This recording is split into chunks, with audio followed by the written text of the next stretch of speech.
अध्याय 0171 सोता हुआ दिव्य अस्त्र। अध्याय 171 सोता हुआ दिव्य अस्त्र। लियू मेंगर ने चेन जियांग को अपने वर्मिलियन बड दिव्य अस्त्र को देखने देने का फैसला किया था। हालांकि साथ ही वह थोड़ी शर्मिंदा भी थी। उसे चेन जियांग के सामने अपने कपड़े उतारने होंगे और ये थोड़ा मुश्किल था। चेन जियांग की ओर पीठ करके उसने हिम्मत जुटाई और धीरे धीरे अपने शरीर पर बंधे उन सफेद तंग वस्त्रों को खोला। चेन जियांग ने सांस रोककर आंखें फैलाकर लियू मेंगर को घूरा। कपड़े उतारने की यह मनमोहक हरकतें बेहद आकर्षक थीं। उसके दिल में एक के बाद एक उत्साह की लहरें उठने लगीं।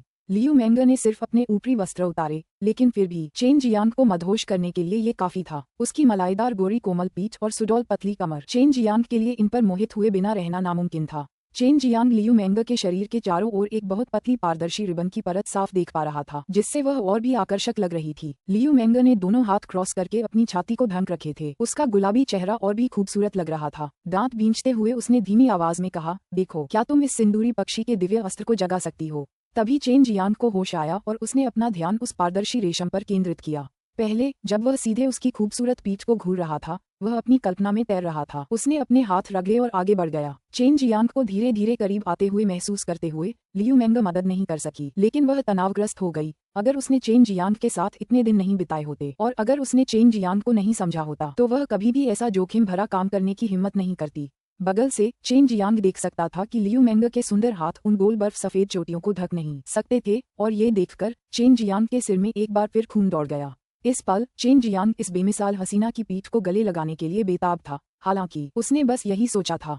उसने अपने हाथ बढ़ाकर लियू मेंगर के शरीर पर लगे रेशमीपन को छुआ, और जैसे ही उसने लियू मेंगर के बर्फ जैसे सफेद सुंदर कंधों को हिलते देखा, लियू मेंगर ने धीमी सी कराह भरी। रेशमी रिबन पर उस गर्म मलाईदार खूबसूरत पीठ को सहलाते हुए चेन जियांग ने मन ही मन उसकी तारीफ की। अब वह खुद को रोक नहीं सका, इसलिए उसने हल्के से कुछ बार सहलाया और उसके हाथ से मिले उस अद्भुत एहसास का आनंद लिया। जब लियू मेंगर उसके सुगंधित होंठों को चूस रही थी, उसका दिल जोरों से धड़क रहा था। उसे बेहद शर्म आ रही थी। स्पर्श करते समय चेन जियांग अपने सिर को झुकाने से खुद को रोक नहीं सका और लियू मेंगर के नाजुक शरीर से आ रही उस सहज सुगंध को सूंघने लगा। एक खास तरह की गर्माहट महसूस करते हुए लियू मेंगर ने अपना सिर घुमाया और प्यार से चिल्लाई, तुम क्या कर रहे हो? चेन जियांग को देखते हुए, जिसका सिर झुका हुआ था, वह तुरंत शर्म से गुस्सा हो गई। हालांकि वह कुछ नहीं कर पा रही थी। वह बस अपने दांत पीसकर उसे डांट सकती थी। चेन जियांग जानता था कि वह ज्यादा दूर नहीं जा सकता, इसलिए वह बस उसकी मनमोहक पीठ पर लिपटे रेशमी रिबन को सहलाता रहा। हालांकि पहले जैसा कुछ नहीं हुआ। पहले जब तक वह 4 प्रतीकों वाले उन दिव्य अस्त्रों को छूता, एक परिवर्तन होता था। हालांकि इस समय कुछ भी नहीं हो रहा था। तुम्हें वर्मिलियन बड ट्रू क्यूई में से कुछ डालने की जरूरत हो सकती है। सू मेयाओ ने चेन जियांग को दूसरे पक्ष का इतनी सस्ते में फायदा उठाते हुए देखकर एक हल्की सी खर्राट भरी। वह उसके कार्यों से बहुत घृणा करती थी और वह मन ही मन दुखी थी। चेन जियांग ने वर्मिलियन बड ट्रू क्यूई का संचालन शुरू किया। हालांकि इस समय लोंग जुई ने अचानक उसकी आवाज की नकल की और कहा, बहन मेंगर, आपका शरीर वास्तव में असाधारण है। क्या आप मुझे गले लगाने देंगी? मृत लड़की, अपना बड़ा मुंह बंद करो। चेन जियांग ने जल्दी से अपनी दिव्य भावना से उसे डांटा। जैसे ही लियू मेंगर ने उसकी बात सुनी, उसका कोमल शरीर कांप उठा। फिलहाल उसके दोनों हाथ उसकी छाती पर थे और वह बेतरतीब ढंग से हिलने की हिम्मत नहीं कर पा रही थी। उसे डर था कि अगर उसने अपने हाथ हटा लिए तो चेन जियांग सामने आकर देख लेगा। चेन जियांग, अपनी किस्मत को ज्यादा मत आजमाओ, लियू मेंगर ने दांत पीसते हुए कहा। वह कुछ गुस्से में थी। उसे उम्मीद नहीं थी कि चेन जियांग अचानक गुंडा बन जाएगा। बस मजाक कर रहा था।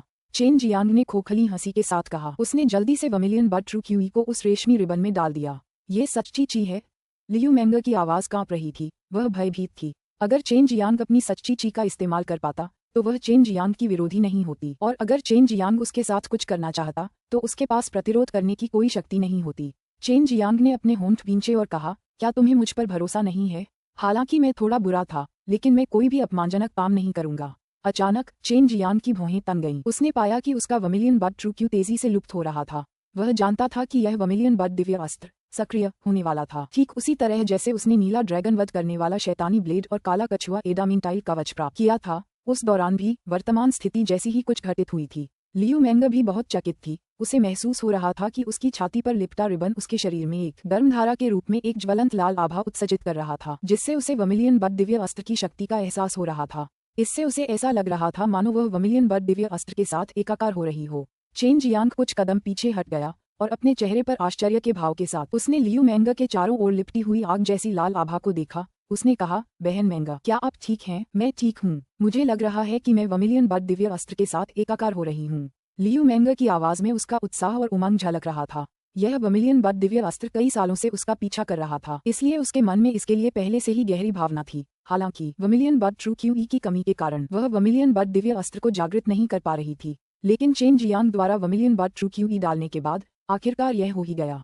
चेन जियांग जमीन पर बैठा लियू मेंगे को देख रहा था, जो खुशी से मदहोश हो रही थी और उसके चारों ओर आग की रोशनी घूम रही थी। उसने मन ही मन आह भरी। शुरू में तो वह 4 प्रतीकों वाले दिव्य अस्त्र इकट्ठा करने की सोच रहा था, लेकिन अब सिंदूरी पक्षी वाला दिव्य अस्त्र उसे बिल्कुल नहीं मिलेगा। मुझमें कोई कमी नहीं हो सकती, मैं इसे खुद ही निखार लूंगा। चेन जियांग ने अपनी मुट्ठी भींच ली, दृढ़ निश्चय के साथ। वह जानता था कि इसमें उसे बहुत समय लगेगा। चेन जियांग, इस औरत को इतने सारे फायदे मिले हैं, तुम्हें उससे कहना चाहिए कि वो तुम्हें थोड़ा इनाम दे। शायद वो तुम्हें नंगी करके देख ले, या तुम्हें चूम ले, या कुछ और। हे लॉन्ग ज़ुई, ये छोटी ड्रैगन वाली शरारती हंसी, उसकी हंसी व्यंग्य से भरी थी। मृत लड़की, तुम मेरे बारे में क्या सोचती हो? मैं तो बस उसकी पूरी प्रशंसा करता हूँ, मेरे मन में कोई बुरे विचार नहीं है। चेन जियांग ने धीमी आवाज में डांटा, तुम मेरा इंतजार करो, मुझे मौका ही मत दो, वरना मैं तुम्हारी छोटी सी गांठ को तब तक पीटूंगा जब तक वो सूज न जाए। अरे यार, मुझे डर लग रहा है। ओह सिस्टर मियाओ, सिस्टर यूयू, तुम्हें मेरी मदद करनी होगी। लॉन्ग ज़ुई ने जानबूझकर अपनी आवाज डर से भरी हुई बनाई, जिससे चेन जियांग ने चुपके से अपने दांत भींच लिए। वह जानता था कि इस शरारती छोटी अजगरनी की सू मियाओ और बाई यूयू से अच्छी बनती है। वे आमतौर पर अपनी दिव्य इंद्रियों से बात करती थीं, और चेन जियांग के पास ये जानने का कोई तरीका नहीं था कि वे क्या बात कर रही हैं। लियू मेंगे पर छाए आग जैसी लाल आभा गायब हो गई थी। उसके शरीर पर पहले से लिपटा रेशमी रिबन भी गायब हो गया था। लियू मेंगे ने अपनी आंखें खोली, उसका सुंदर चेहरा खुशी से भर गया था, जिसने उसके अद्भुत आकर्षण को और बढ़ा दिया था। लियू मेंगे ने मुड़कर चेन जियांग की ओर देखा और गर्मजोशी से मुस्कुराई और बोली, धन्यवाद, आपने मुझे ये दिव्य हथियार दिया। इस पल चेन जियांग का पूरा शरीर जल रहा था। उसे अपने सिर में गर्म कर्ज दौड़ता हुआ महसूस हो रहा था। उसकी नाक से खून लगभग फूट रहा था, क्योंकि उसने लियू मेंगे को सीधे सामने देखा था। उसकी तरफ देखते हुए उसे उसकी 2 गोल कामुक बर्फ जैसी सफेद चोटियां और उन पर 2 कोमल लाल धब्बे दिखाई दिए, जो एक अलग ही तरह से चमक रहे थे। बिना किसी हिचकिचाहट के वे सब उसके सामने दिखाई दे रहे थे। इस तरह की खूबसूरती ने चेन जियांग की धड़कन और सांसें थम सी गईं, मानो पूरी दुनिया अचानक रुक गई हो, और इस तरह के प्रभाव ने उसके दिमाग को शून्य कर दिया। हालांकि उसने पहले भी उतनी ही मनमोहक आकृतियां देखी थीं। इससे पहले उसने बाई यूयू और सू मेयाओ के ज़ैड जैसे शरीर देखे थे, इसलिए बाद में उसके मन में एक निश्चित प्रतिरोध था। बहन मेंगे, पहले आप कपड़े पहन लें, ऐसा करके तो मैं बहुत शर्मिंदा हो रहा हूँ। चेन जियांग को अचानक होश आया। उसका चेहरा घबराया हुआ था और उसके चेहरे पर एक अजीब सी मुस्कान थी। वह बोलते हुए साथ ही अपना सिर भी घुमा रहा था। लियू मेंगे ने आखिरकार प्रतिक्रिया दी। उसका चेहरा अचानक बेहद गर्म हो गया, कानों तक लाल। इस क्षण उसे अचानक याद आया कि वह नंगी थी। इससे पहले खुशी के एक पल में वह बह गई थी। इतने शक्तिशाली दिव्य अस्त्र से जुड़कर क्षणिक आनंद के एक क्षण में वह ये बात भूल गई थी। झटके के बाद वह जल्दी से मुड़ी और अपने कपड़े पहने। जिया नगसियावल्ट का एक अनुवादित कार्य, अध्याय 0172, सिंदूरी चिड़िया का कोमल धागा। खैर, लियू मेंगे भी एक क्षेत्र में कुछ ताकतों की सरदार थी, हजारों साल जी चुकी थी, फिर भी किसी पुरुष के सामने इतनी शर्मनाक स्थिति में कभी नहीं आई थी। इस समय वह उस पुरानी याद को मिटाने के लिए बेताब थी, क्योंकि यह वाकई शर्मनाक था। हालांकि उन्होंने मन ही मन चेन जियांग को कोसा था, लेकिन इसमें चेन जियांग की कोई गलती नहीं थी। यदि वह न होता तो उसे ये भी पता नहीं चलता कि जो चीज इतने वर्षों से उसके साथ थी वह इतनी शक्तिशाली होगी, और यह भी नहीं कि यदि वह न होता तो वह कभी भी इस चीज को वास्तव में प्राप्त नहीं कर पाती। सौभाग्य से उसके दिल में चेन जियांग के लिए घृणा नहीं थी, इसके विपरीत उसके मन में उसके लिए एक प्रकार का अवर्णनीय स्नेह था। साथ ही वह काफी सुंदर भी था। इन सभी कारणों के कारण ही उसने वास्तव में इसे अपने दिल पर नहीं लिया था। लियू मेंगे ने कपड़े पहने, मुड़ी और फिर शर्माते हुए चेन जियांग की तरफ देखा। फिर उसने अपना सिर नीचे कर लिया। उसका चेहरा पूरी तरह से घबरा गया था। चेन जियांग ने उसकी ओर देखा और लगातार अपना सिर पकड़ लिया। उसे भी नहीं पता था कि क्या कहना है, और नहीं यह कि इस बेहद शर्मनाक माहौल से कैसे निकला जाए। खांसी, बहन मेंगे, अगली बार के लिए ध्यान रखना, अभी कुछ देर पहले तुमने मुझे बहुत शर्मिंदा कर दिया। चेन जियांग ने 2 बार सूखी खांसी की। उसके इस वाक्य से लियू मेंगे का मन हुआ कि बेरहमी से उसके पैरों पर पैर रख दे। बिना पूछे ही उसने उसका एक ऐसा अंग देख लिया जो किसी मर्द ने कभी नहीं देखा था, और अब उसने ऐसा कुछ कहने की हिम्मत की। चेन जियांग ने अपना हाथ लहराया, शरारत से मुस्कुराया और कहा, इसे भूल जाओ, मुझे माफी मांगने की कोई जरूरत नहीं है, इसे दिल पर लेने की कोई जरूरत नहीं है। लियू मेंगे ने पैर पटका और हल्के से खर्राटे के साथ दांत भींच लिए। जिंदगी में पहली बार उसने इतना बेशर्म आदमी देखा था, मानो उसने चेन जियांग को अपनी तरफ देखने पर मजबूर कर दिया हो, और उसकी नजर में चेन जियांग ने बहुत सस्ते में उससे फायदा उठा लिया। छोटे बदमाश, कभी किसी से इस बारे में बात नहीं की। लियू मेंगे की आवाज ठंडी हो गई। निश्चिंत रहो, अगर मैं इसके बारे में बोल भी दूं तो कोई इस पर यकीन नहीं करेगा। चेन जियांग हंसा और बोला, यह वर्मिलियन बड दिव्य अस्त्र कैसा है? इसे क्या कहते हैं? जैसे ही उसने सिंदूरी पक्षी का दिव्य अस्त्र कहा, लियू मेंगे अचानक उत्तेजित हो गईं। उन्होंने अपनी बाहें फैला दी और उनके हाथों में एक लाल लाल रिबन दिखाई दिया। अब ऐसा लग रहा था कि वह पिछली बात भूल गई थी और उत्साह से बोली, इसका नाम सिंदूरी पक्षी का कोमल धागा है, जो अग्नि से भी संबंधित है। ये जितना महीन हो सकता है उतना ही इस रेशमी धागे जैसा है, और सबसे बड़ा और सबसे लंबा होने पर यह एक विशाल पर्वत जितना बड़ा हो सकता है। अगर इसमें सच्ची ची डाली जाए तो ये बहुत तेज लपटें भी उगल सकता है। आमतौर पर मैं इसे अपने शरीर पर कवच की तरह लपेटकर आने वाले हमलों का प्रतिरोध भी कर सकती हूँ। हालांकि इसे एक हथियार के रूप में भी इस्तेमाल किया जा सकता है। सरल शब्दों में इसके कई उपयोग हैं। बोलते बोलते उसके हाथ में सिंदूरी चिड़िया का कोमल धागा अचानक रेशमी धागे में बदल गया। लियू मैंगर के नियंत्रण में वह कोमल धागा उड़ती हुई कील के समान था, जो फिर उस ताबूत में घुस गया। उसे फिर से नियंत्रित करते हुए सिंदूरी चिड़िया का कोमल धागा अचानक एक रिबन में बदल गया, जिससे एक तीव्र आग निकली और ताबूत फट गया। यदि यह शरीर में प्रवेश कर जाए तो इसे भयावह कहना अतिशयोक्ति नहीं होगी। ये सिर्फ एक धागा नहीं है। लियू मैंगर ने प्यार से हंसते हुए एक बार फिर उस कोमल धागे से खेला। जैसे ही उसने अपना हाथ हिलाया, अनगिनत महीन धागे जाल की तरह प्रकट हो गए। उसके सटीक नियंत्रण से वे अनगिनत धागे एक के बाद एक पत्थरों पर बंध गए, और उसके सुंदर हाथों की एक और लहर के साथ विभिन्न आकारों के वे पत्थर उन अनगिनत कोमल धागों के साथ तैरने लगे। इस समय कोमल धागा बहुत कठोर है, लियू मैंगर ने मीठी मुस्कान और अपनी आवाज में एक खास तरह की कोमलता के साथ कहा, क्योंकि वह वर्मिलियन बड के कोमल धागे को कई तरीकों से नियंत्रित कर रही थी। चेन जियांग मन ही मन बहुत हैरान था। अगर कोई व्यक्ति अचानक इतने कोमल धागों से भेद दिया जाए तो क्या इसका मतलब यह नहीं होगा कि वह व्यक्ति उसकी हथेली के नियंत्रण में होगा? सिंदूरी पक्षी के दिव्य अस्त्र का रूप उसके लिए उतना आश्चर्यजनक नहीं था, लेकिन उसकी शक्ति बिल्कुल अप्रत्याशित थी। ये राक्षस जानवरों को पकड़ने के लिए बेहद उपयोगी है। लियू मैंगर ने सिंदूरी पक्षी के कोमल धागे को वापस खींच लिया। उसका माथा सुगंधित पसीने से भरा था, फिर भी वह बहुत खुश थी। मैंगर बहन, क्या आप अपनी सच्ची क्यूई का उपयोग कर सकती हैं?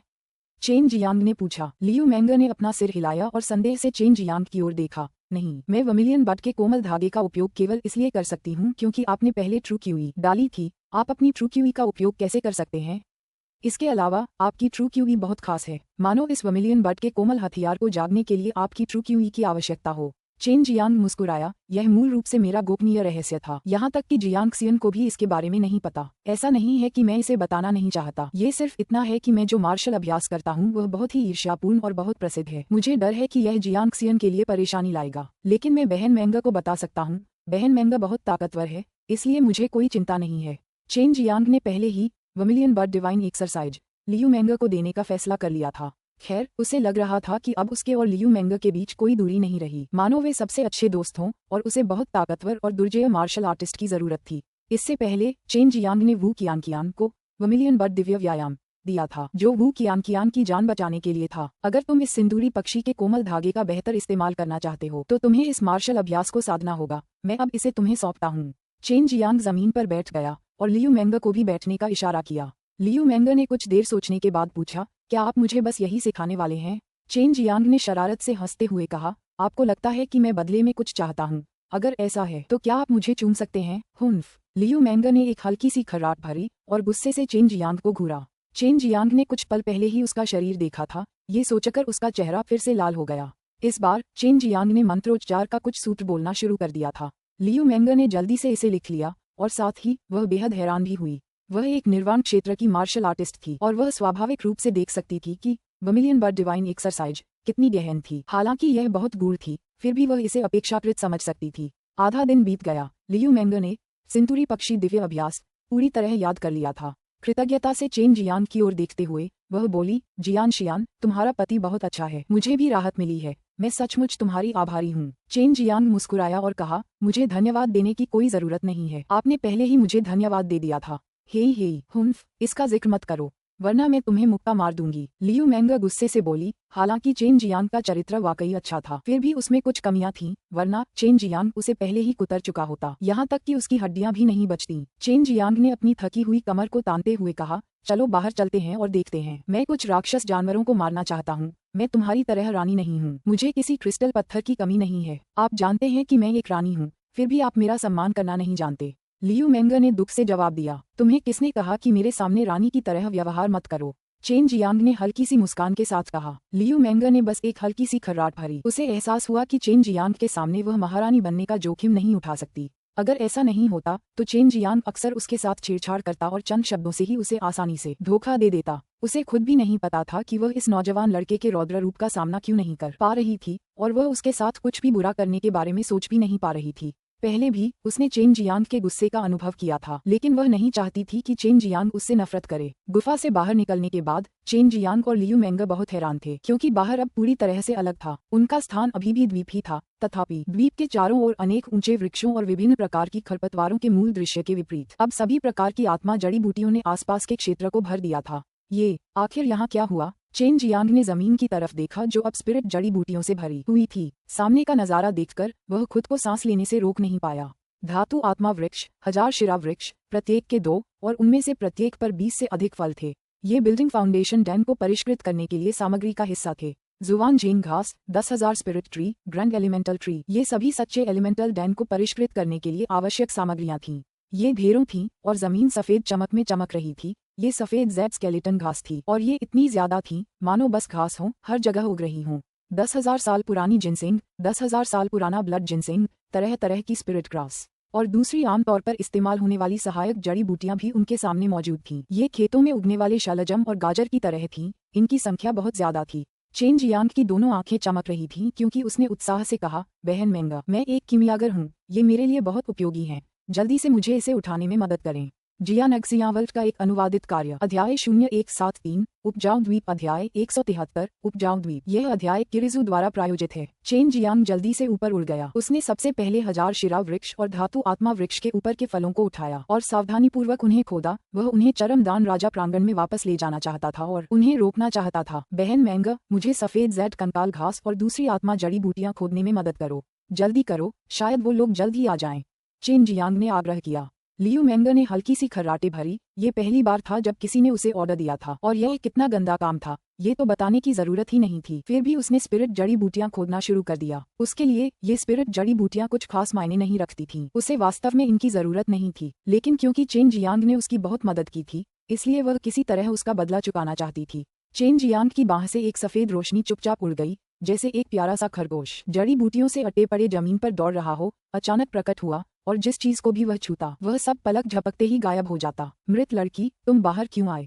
चेन जियांग ने जल्दी से डांटा। यह वह लालची छोटी अजगरनी थी जो भाग रही थी, लेकिन बिना किसी संकोच के वह बस उन जड़ी बूटियों पर टूट पड़ी और सौभाग्य से उसने पहले से ही कुछ अपेक्षाकृत कीमती जड़ी बूटियां एकत्र कर ली थीं। मैं खुद को रोक नहीं पाई, ये बहुत स्वादिष्ट हैं।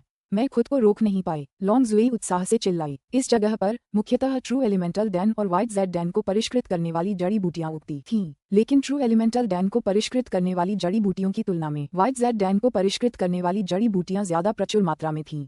इनमें से ज्यादातर या तो मध्यम श्रेणी की थीं या उच्च श्रेणी की स्पिरिट लेवल जड़ी बूटियां। यही है आत्मा को ऊपर उठाने वाली घास। चेन जियांग ने एक सफेद घास को लट्टू की तरह कुंडलित देखा और वह खुद को रोक नहीं पाया और चिल्ला उठा। यह निम्न श्रेणी के गहन स्तर के दान, मौलिक आत्मा दान को परिष्कृत करने वाली मुख्य जड़ी बूटी थी। यह वही जड़ी बूटी थी जिसे चेन जियांग काफी समय से ढूंढ रहा था। एलिमेंटल स्पिरिट डैन का नुस्खा चारों ओर घूम रहा था। हालांकि जड़ी बूटियां बहुत पहले ही कहीं गायब हो गई थीं, वह उन्हें डैनजियांग टॉवर में नहीं ढूंढ पाया था।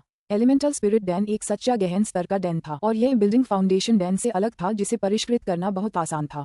इसका उपयोग मुख्यतः दिव्य भावना को विकसित करने के लिए किया जाता था और अगर उसके पास इस प्रकार का डैन होता तो वह शिंटो को तेजी से विकसित कर पाता, क्योंकि उस समय उसकी शिंटो शिशु आत्मा अभी बहुत छोटी थी। इस तरह की घास ज्यादा नहीं थी, लगभग 100 ही थी। इसलिए चेन जियांग ने जल्दी जल्दी उन्हें इकट्ठा किया, यहाँ तक कि उनकी जड़ें भी खोद डालीं। अभिलेखों के अनुसार इस रेजिंग सोल ग्रास को परिपक्व होने में कम से कम 2 से 3 हजार साल लगेंगे और परिपक्व होने पर यह एक पैर जितनी ऊंची हो जाएगी। चेन जियांग की आंखों के सामने मौजूद सभी रेजिंग सोल ग्रास पहले ही परिपक्व हो चुकी थीं। चेन जियांग ने चारों ओर देखा और जल्द ही उसे केवल एक अंगूठे के आकार का फूल दिखाई दिया। उसे इस छोटे फूल की भी कमी महसूस हो रही थी। ये जड़ी बूटियां कुछ जड़ी बूटियों के नीचे छिपी हुई थीं। इन छोटे फूलों की पंखुड़ियां बेहद खूबसूरती से तराशी गई थीं और वे वाकई बेहद खूबसूरत लग रही थीं। चेन जियांग ने जब उन फूलों को देखा तो उसका पूरा शरीर उत्साह से कांप उठा, क्योंकि यह तात्विक आत्मा दान, दिव्य आत्मा पुष्प को परिष्कृत करने के लिए आवश्यक दूसरी प्रमुख जड़ी बूटी थी। यह एक ऐसी जड़ी बूटी थी जो स्वर्ग और पृथ्वी की आत्मा क्यूई को अवशोषित कर लेती थी और बड़ी मात्रा में स्वामित्वहीन दिव्य भावना उत्पन्न करती थी, जिससे यह एक अत्यंत दुर्लभ जड़ी बूटी बन जाती थी। वहाँ केवल 100 फूल थे, इसलिए चेन जियांग ने एक बार फिर जल्दी से उन्हें उठाना शुरू कर दिया। कहीं ऐसा न हो कि लॉन्ग जुई, ये छोटी लालची अजगर, इन जड़ी बूटियों को खा जाए। 10 दिन तेजी से बीत गए। चेन जियांग और लियू मेंगर ने अपने आसपास की सभी जड़ी बूटियां पूरी तरह से तोड़ ली थीं। चेन जियांग के अनुमान के अनुसार इन जड़ी बूटियों से वह शायद 800 building foundation Dan, 10,000 true elemental Dan और 5,000 व्हाइट जेड डैन परिष्कृत कर पाएंगे। हालांकि उनके पास अभी भी कुछ अन्य जड़ी बूटियां नहीं थीं। उदाहरण के लिए बिल्डिंग फाउंडेशन डैन के लिए उसे एजियो प्रोफाउंड फ्रूट्स और मॉन्स्टर डैंस की जरूरत थी। ट्रू एलिमेंटल डैन के लिए उसे स्पिरिट क्रिस्टल एसेंस की जरूरत थी और व्हाइट जेड डैन के लिए उसे व्हाइट स्पिरिट एसेंस की जरूरत थी। हालांकि यह कोई समस्या नहीं थी। चेन जियांग ने अब पूरी तरह से खोदी गई उजाड़ जमीन पर नजर डाली। वह हंसा और बोला, मैं अमीर हूँ। अगर उसने उन जड़ी बूटियों को परिष्कृत करके दान बना लिया होता तो वह निश्चित रूप से अमीर होता। लॉन्ग जुएई ने भी अच्छा खाया था और चेन जियांग की बाह पर वापस आ गई थी। हालांकि उसने चेन जियांग से शिकायत की कि उसने पहले ही सभी अच्छी जड़ी बूटियां ले ली हैं। उसे उन्हें देखने का मौका भी नहीं मिला। लियू मेंग भी इन 10 दिनों और 10 रातों के लिए व्यस्त थी। वह समझ नहीं पा रही थी कि चेन जियांग उसे एक आकर्षक सुंदरता को खेतों में काम करने के लिए कैसे सहन कर सकता है, जो कि बहुत थका देने वाला काम था। पहले ये जगह किसी ब्रह्म समूह से ढकी हुई हो सकती थी और जो हमने देखा वह बस एक भ्रम था। जब आपने काला कछुआ एडामेंटाइल कवच प्राप्त कर लिया तभी ब्रह्म समूह गायब हुआ। लियू मेंग ने आसपास के वातावरण को देखा तो उसने पाया कि कैसे परिवेश बहुत बदल गया है। ये किसी क्षेत्र के भीतर एक क्षेत्र नहीं बल्कि एक बहुत बड़ा स्वप्नलोक है और हम यहाँ सीधे इसलिए आ पाए क्योंकि हम नीचे की ओर जा रहे थे। दूसरे शब्दों में जिस जगह से हम पहले आए थे वह एक भ्रम के अलावा और कुछ नहीं था। लियू मेंग ने चेन जियांग का दान खा लिया और पिछले कुछ दिनों की सारी थकान भी गायब हो गई।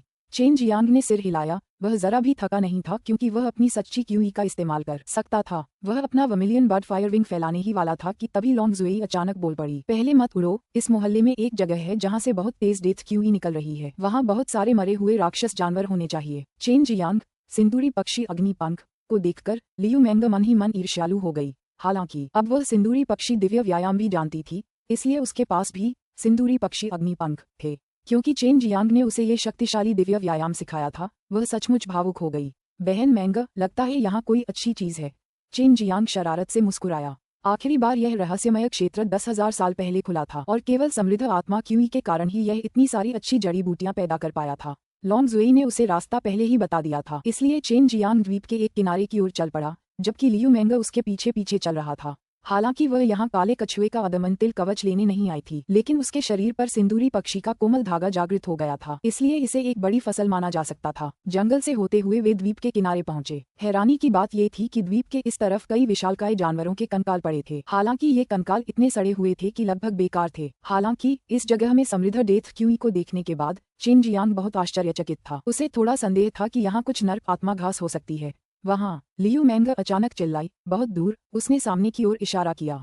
चेन जियांग ने देखा और अचानक चौंक गया। पानी पर लोगों का एक समूह अचानक दिखाई दिया, घनी भीड़ में, और तेजी से उसी द्वीप की ओर भाग रहे थे जहाँ वे उस समय थे। उनमें से ज्यादातर पानी में तैर रहे थे और उनकी गति भी बहुत तेज थी। ये वास्तव में एक भ्रम समूह था। अब जब भ्रम समूह गायब हो गया है तो वे इस द्वीप को आसानी से भांप सकते हैं, बशर्ते वे मूर्ख न हों। उन्हें पता है कि यहाँ जरूर कुछ छिपा होगा। लियू मेंग बहुत गंभीर लग रही थी। वह द्वीप के किनारे से दूसरी तरफ की जमीन देख सकती थी।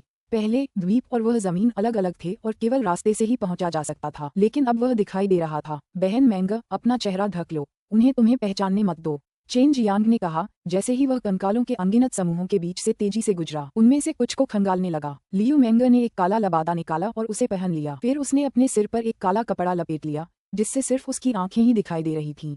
पानी में मौजूद लोग धीरे धीरे करीब आ रहे थे और उनकी संख्या सैकड़ों में थी, लेकिन लियू मेंग को जू जियाजियान उस समूह में नहीं मिली। चेन जियांग ने उन दसियों विशालकाय जानवरों के कंकालों को खंगाला। हालांकि चेन जियांग को नर आत्मा घास नहीं मिली, उसने कोई राक्षस डैन भी नहीं देखा। धीरे धीरे आते और किनारे पर पहुंचने वाले लोगों को देखकर लियू मेंग ने भारी स्वर में कहा, चेन जियांग, हम उनसे बचें तो कैसा रहेगा? इसी क्षण चेन जियांग ने मनुष्य के आकार का एक छोटा सा टीला देखा। उसे लगा कि वहाँ कुछ है, इसलिए उसने पूरी ताकत से हथेली से उस टीले पर प्रहार किया। टीला अचानक फट गया और उसमें से हरे रंग की आभा निकली, जिसमें से नारियल के आकार के हरे प्रकाश के गोले गिर पड़े।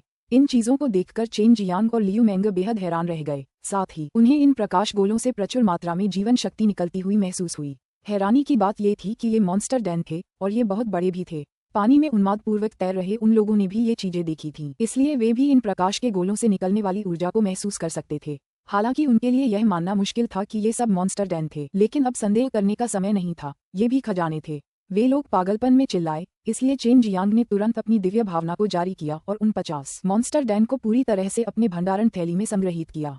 ये चेन जियांग है, वो आदमी चेन जियांग है।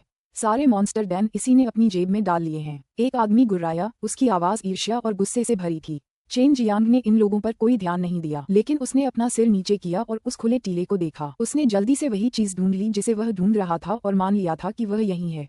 ये काले रंग की स्पिरिट घास का एक वॉश बेसिन आकार था। चेन जियांग नीचे झुक गया, जबकि उसके दोनों हाथ कांप रहे थे क्योंकि वह उस बड़ी और मोटी स्पिरिट घास को अपने हाथों में उठाए हुए था और बुदबुदाया, ये वास्तव में नर्क स्पिरिट घास है। इन जानवरों के कंकालों की सारी ऊर्जा इस स्पिरिट घास द्वारा अवशोषित कर ली गई थी। टिल्डर एक और आने वाला है। जियान एक्सियावल्ट का एक अनुवादित कार्य। अध्याय 0174 नष्ट करें। अध्याय 174 नष्ट करें। लियू मैंगर को जरा भी उम्मीद नहीं थी कि पीले के अंदर नर्क की आत्मा घास होगी, और वो इतनी बड़ी भी। उसने पानी में बेतहाशा तैर रहे लोगों को देखा और चिल्लाई, चेन जियांग, जल्दी चलो। दूर से आ रहे इन लोगों को रास्ते में कई राक्षसी जानवरों का सामना करना पड़ा था जो आगे बढ़ने का रास्ता बना रहे थे। वे यहाँ काले कछुए के एडामेंटाइल कवच को खोजने आए थे, लेकिन अपनी सच्ची क्यूई का इस्तेमाल करने में वे लाचार थे।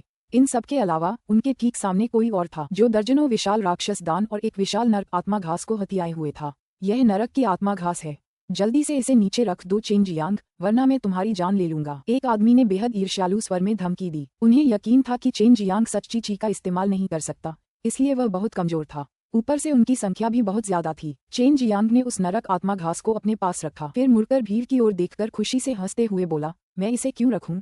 मैं सबसे पहले यहाँ आया और इसे लिया, इसलिए यह मेरा है। ये लोग समझ नहीं पा रहे थे कि चेन जियांग इतनी जल्दी यहाँ कैसे पहुँच गया। हालांकि रहस्यमय क्षेत्र में बहुत ज्यादा लोग आ गए थे और वे ये तय नहीं कर पा रहे थे कि कौन अंदर आ रहा है। इस समय सबके मन में बस दर्जनों मॉन्स्टर डैन और नर्क स्पिरिट ग्रास ही थे। हालांकि चेन जियांग ये सब पाने वाला पहला व्यक्ति था, लेकिन किसी को इससे कोई फर्क नहीं पड़ा। वे सब इसे लूटना चाहते थे। चूंकि वे इस रहस्यमय क्षेत्र में सच्ची ची का इस्तेमाल नहीं कर पा रहे थे, इसलिए ये बताना बहुत मुश्किल था कि कौन कमजोर है और कौन ताकतवर। चेन जियांग ने उन 300-400 लोगों पर नजर डाली तो पाया कि उनमें से ज्यादातर संप्रदाय के अनुयायी थे और उनमें से ज्यादातर सच्चे मार्शल क्षेत्र में थे। कुछ तो ऐसे भी थे जो 3 चरम महान क्षेत्रों में प्रवेश कर चुके थे। हालांकि वे सभी अपनी सच्ची ची को सक्रिय करने में असमर्थ थे और उनकी शारीरिक शक्ति लगभग एक जैसी थी। लोगों का वह बड़ा समूह पहले ही किनारे पर आ चुका था और हॉन्फ रहा था। इस समय लियू मैंगर ने एक सुनहरी प्लेट निकाली। प्लेट पर 4 शब्द खुदे हुए थे, दिव्य अस्त स्वर्गीय साम्राज्य। उसने ठंडे स्वर में कहा, दिव्य अस्त स्वर्गीय साम्राज्य के शिष्यों, तुम सब वापस जाओ। टोकन देखकर 20-30 लोग एक एक करके पानी में कूद पड़े। उन्हें साफ पता था कि अगर उन्होंने इस आदेश का उल्लंघन किया तो क्या होगा। वे ये भी जानते थे कि जिसके पास ऐसा टोकन है उसकी हैसियत बिल्कुल भी कम नहीं है। आश्चर्य की बात ये थी कि इन शिष्यों में चरम मार्शल संप्रदाय के भी कई लोग थे। चेन जियांग ने ठंडे स्वर में कहा, चरम मार्शल संप्रदाय के शिष्यों, क्या तुम भी मेरी चीजें लूटने की योजना बना रहे हो? चेन जियांग भी एक्सट्रीम डन किंग कोर्टयार्ड का एक शिष्य था। इसके अलावा वह लेवल 4 का कीमियागर भी था और इतनी कम उम्र में ही सच्चे मार्शल दायरे में प्रवेश कर गया था। वे एक्सट्रीम मार्शल संप्रदाय में उसकी स्थिति का अच्छी तरह अंदाजा लगा सकते थे। एक्सट्रीम मार्शल संप्रदाय के 20 से 30 शिष्य एक एक करके अलग हो गए। हालांकि एक्सट्रीम मार्शल संप्रदाय के शिष्यों का एक छोटा सा हिस्सा अभी भी वहीं रहने का फैसला कर रहा था। बहन मैंगर, आप दिव्य अस्त्र स्वर्गीय साम्राज्य के उन शिष्यों का पीछा कर रही हैं। जाकर देखिए कि जू जियानजियान आया है या नहीं। चेन जियांग मन ही मन बेहद चिंतित था। लियू मैंगर भी उतनी ही चिंतित थी। हालांकि अपनी चिंता के बावजूद वह चेन जियांग को यूं ही नहीं छोड़ सकती थी। बिल्कुल नहीं, आप अकेले उनसे कैसे निपटेंगे? लियू मैंगर ने अपनी दिव्य भावना से उत्तर दिया, जल्दी से चले जाओ, मुझे जियांगसियन की चिंता है। मैं अपनी सच्ची क्यूई का उपयोग कर सकता हूँ, यहाँ तक कि तुम भी इस समय मेरे प्रतिद्वंद्वी नहीं हो। चेन जियांग ने दृढ़ता से कहा। लियू मैंगर ने भौहें चढ़ाईं, उसकी सुंदर भौहें से उड़ गईं। चेन जियांग के पास अब काला कछुआ एडामेंटाइल कवच और नीला ड्रैगन वध करने वाला शैतानी ब्लेड था। इसके अलावा वह सच्ची क्यूई का भी इस्तेमाल कर सकता था। उसे सचमुच चिंता करने की कोई बात नहीं थी। अगर चेन जियांग इन लोगों को हरा नहीं पाया तो भी वह उड़ सकता था। चेन जियांग के कई बार आग्रह करने के बाद ही लियू मैंगर किनारे पर दौड़ी और उस छोटी नाव को बाहर निकाला जिससे वे यहाँ आए थे। उस औरत को जाने मत देना। एक आदमी ने तलवार निकाली और लियू मैंगर की ओर दौड़ा। हालांकि वह कुछ ही कदम आगे बढ़ा था कि चेन जियांग अचानक उस आदमी के सामने आ गया। उस आदमी का सामना करते हुए चेन जियांग ने उस आदमी की छाती पर जोर से मुक्का मारा। चेन जियांग ने अब अपनी सार्वभौमिक सच्ची ची को सक्रिय कर लिया था। इस प्रकार की सच्ची ची रंगहीन और अदृश्य थी, फिर भी यह बेहद दबंग थी, जिसमें बहुत विनाशकारी शक्ति थी। बस एक ही मुक्के ने उस आदमी को चकनाचूर कर दिया था। चेन जियांग के इस स्तर के प्रहार का सामना करते हुए किसी के पास भी सच्ची क्यूई रक्षा नहीं थी। उनमें से किसी में भी इसका विरोध करने की क्षमता नहीं थी। मुझे ढूंढना याद रखना, लियू मैंगर ने धीरे से कहा और फिर जल्दी से छोटी नाव को खेना शुरू कर दिया। इस समय चेन जियांग ने चुपचाप अपनी दिव्य इंद्रिय और जल गुणित सच्ची क्यूई का उपयोग करके पानी में एक शक्ति उत्पन्न की, जिसने लियू मैंगर की छोटी नाव को आगे बढ़ाया। पलक झपकते ही वह दिव्य अस्त्र स्वर्गीय साम्राज्य के उन शिष्यों तक पहुंच गई। चेन जियांग, तुमने मेरे सच्चे मार्शल संप्रदाय के एक लेवल 5 सच्चे मार्शल दायरे के मार्शल कलाकार को मार डाला। एक बूढ़ा आदमी गुस्से से दहाड़ा। क्या हुआ? जो भी मेरे दोस्त पर हमला करना चाहेगा उसे मेरा सामना करना पड़ेगा। चेन जियांग ने व्यंग्यात्मक लहजे में कहा, अगर तुम मरना नहीं चाहते तो अभी वापस लौट जाओ। जो कोई भी मेरी चीजें छीनने की सोचेगा, उसकी पहचान चाहे जो भी हो, उसे मिटा दिया जाएगा। कोई अपवाद नहीं। चेन जियांग को सच्चे मार्शल क्षेत्र के 5वें स्तर के एक मार्शल कलाकार को सिर्फ एक मुक्के से चकनाचूर करते देख हर कोई साफ तौर पर समझ सकता था कि चेन जियांग कितना ताकतवर था। इनमें से कुछ लोग पहले ही पीछे हट गए थे और वापस पानी में लौट आए और सब वापस तैरने लगे। अब किनारे पर 100 लोग भी नहीं बचे थे, जिनमें 30 या इतने ही लोग ऐसे थे जो वस्त्र पहने हुए थे, जो चेन जियांग के लिए बेहद परिचित थे, मुक्त अमर सागर के सदस्य। चेन जियांग थोड़ा हैरान हुआ। ये तथ्य कि ये लोग यहाँ आ सके, इस बात की पुष्टि करता था कि वे निश्चित रूप से कमजोर नहीं थे। सच्चे मार्शल क्षेत्र में 30 मुक्त अमर सागर शिष्य थे। ऐसा लग रहा था कि उनकी कुल शक्ति भी कुछ खास नहीं थी। यहाँ तक कि अन्य संप्रदायों के भी कुछ ही शिष्य थे जो यहाँ आ पाए। TLN अध्याय 156 और 157 में फ्री इमोर्टल सी, हैप्पी इमोर्टल सी था, जिसे अब फ्री इमोर्टल सी में बदल दिया गया है और पहले ही वापस बदल दिया गया है। सच्चे मार्शल संप्रदाय के शिष्यों की सच्ची क्यूई अजीब तरह से शुद्ध थी, जिससे उन्हें अलग पहचानना आसान था। वहीं पशु मार्शल संप्रदाय के शिष्यों की सच्ची क्यूई सबसे गहरी और सबसे दुष्ट क्यूई थी, जो उनके द्वारा किए जा रहे मार्शल अभ्यास से संबंधित थी। इसलिए भीड़ से उनका अंतर पहचानना भी बहुत आसान था। मुक्त अमर सागर के 30 शिष्यों के अलावा यहाँ सच्चे मार्शल संप्रदाय और पशु मार्शल संप्रदाय के शिष्य भी थे। ऐसा इसलिए था क्योंकि इन सभी संप्रदायों ने चेन जियांग को वांछित व्यक्ति की सूची में डाल रखा था। यही कारण था कि वे चेन जियांग से इतनी नफरत करते थे कि वे चेन जियांग को मारकर इनाम पाना चाहते थे। तुम सब मेरी चीजें लूटना चाहते हो? चेन जियांग ने व्यंग्यात्मक लहजे में पूछा। हमने पहले ही देखा है कि आपको कुछ मिला है और हम सब उसमें से अपना हिस्सा चाहते हैं। आपको जल्दी से हमें दे देना चाहिए। एक अधेड़ उम्र के आदमी ने कहा। वह मुक्त अमर सागर का सदस्य था।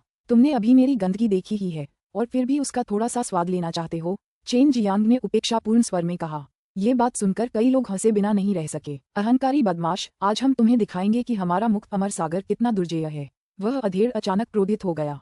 एक तेज धारदार तलवार लेकर वह चेन जियांग की ओर झपटा, लेकिन चेन जियांग ने उसे चकमा देकर बच निकला। तभी मुक्त अमर सागर के कई अन्य शिष्य दौड़कर वहां पहुंचे। जब दूसरे लोगों ने ये देखा तो उनमें से कोई भी नहीं चाहता था कि दूसरे लोग पहले चेन जियांग की चीजें छीन लें, इसलिए वे एक साथ बाहर आकर लड़ने लगे। चेन जियांग अचानक गुस्से से दहाड़ा और सबने देखा कि उसके अंदर से एक जबरदस्त ट्रू क्यू अचानक फूट पड़ा। ये ट्रू क्यू बहुत शक्तिशाली था और हर पल और भी मजबूत होता जा रहा था। एक एक करके एक बेहद जबरदस्त दबाव बनाते हुए पूरी भीड़ के कदम रुक गए और उनके चेहरों पर डर के भाव उभर आए। चेन जियांग वाकई अपनी ट्रू क्यू का इस्तेमाल कर सकता था और यह बहुत शक्तिशाली भी था। चेन जियांग की आंखें बहुत लाल थीं। एक गंभीर नजर से उसने सार्वभौमिक सच्ची ची को सक्रिय किया और उसके वध हृदय ने उसकी भावनाओं का अनुसरण किया। इस सच्ची ची को एक जानलेवा आभा से भर दिया। इस तरह की वध ची ने पूरे द्वीप को ढक लिया और सभी के लिए सांस लेना मुश्किल कर दिया। पानी में मौजूद लोग भयभीत भाव प्रकट किए बिना नहीं रह सके। वे दूर थे, फिर भी वे चेन जियांग से निकलने वाली सच्ची ची को महसूस कर सकते थे। चूंकि उनमें से कोई भी अपनी सच्ची ची का उपयोग नहीं कर सकता था, वे चेन जियांग के सामने चींटियों के समान थे। हाँ, क्या तुम मुझे मारना नहीं चाहते थे? आओ आओ। चेन जियांग जोर से हंसा। उसका पूरा चेहरा पूरी तरह से क्रूर हो गया था।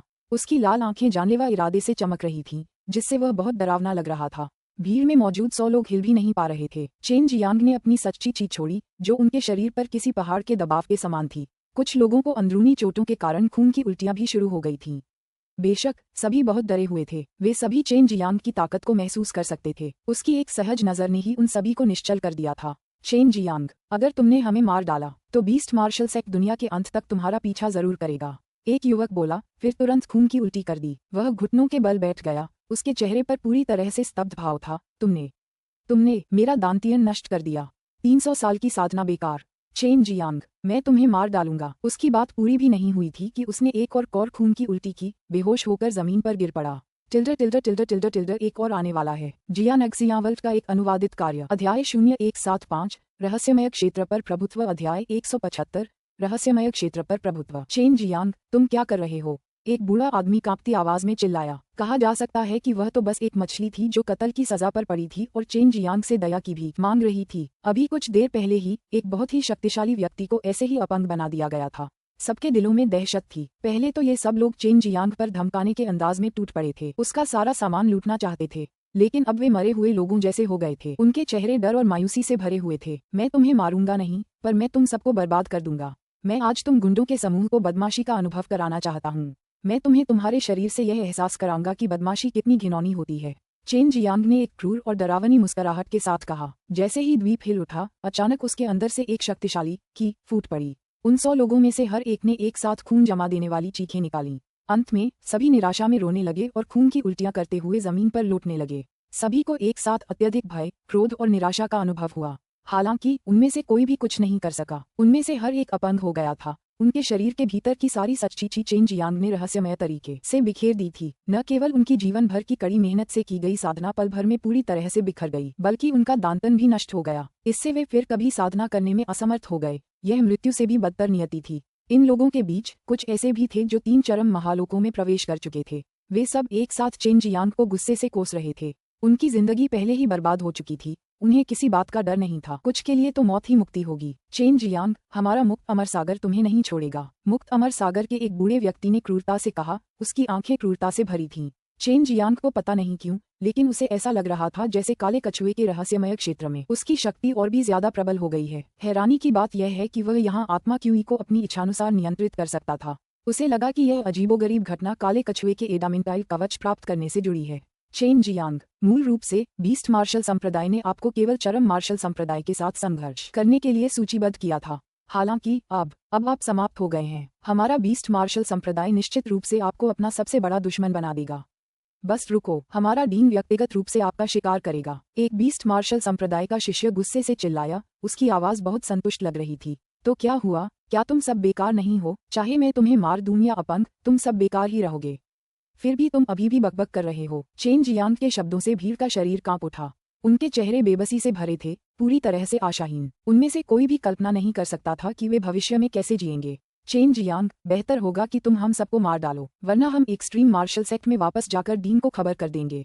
तुम्हें जरूर कड़ी सजा मिलेगी। हम सब एक ही सेक्ट से हैं। फिर भी तुमने हमारे खिलाफ इतनी बेरहमी से काम लिया, एक आदमी ने दृढ़ता से कहा। अपंग लोगों के इस समूह में चरम मार्शल संप्रदाय के कुछ अनुयायी भी थे।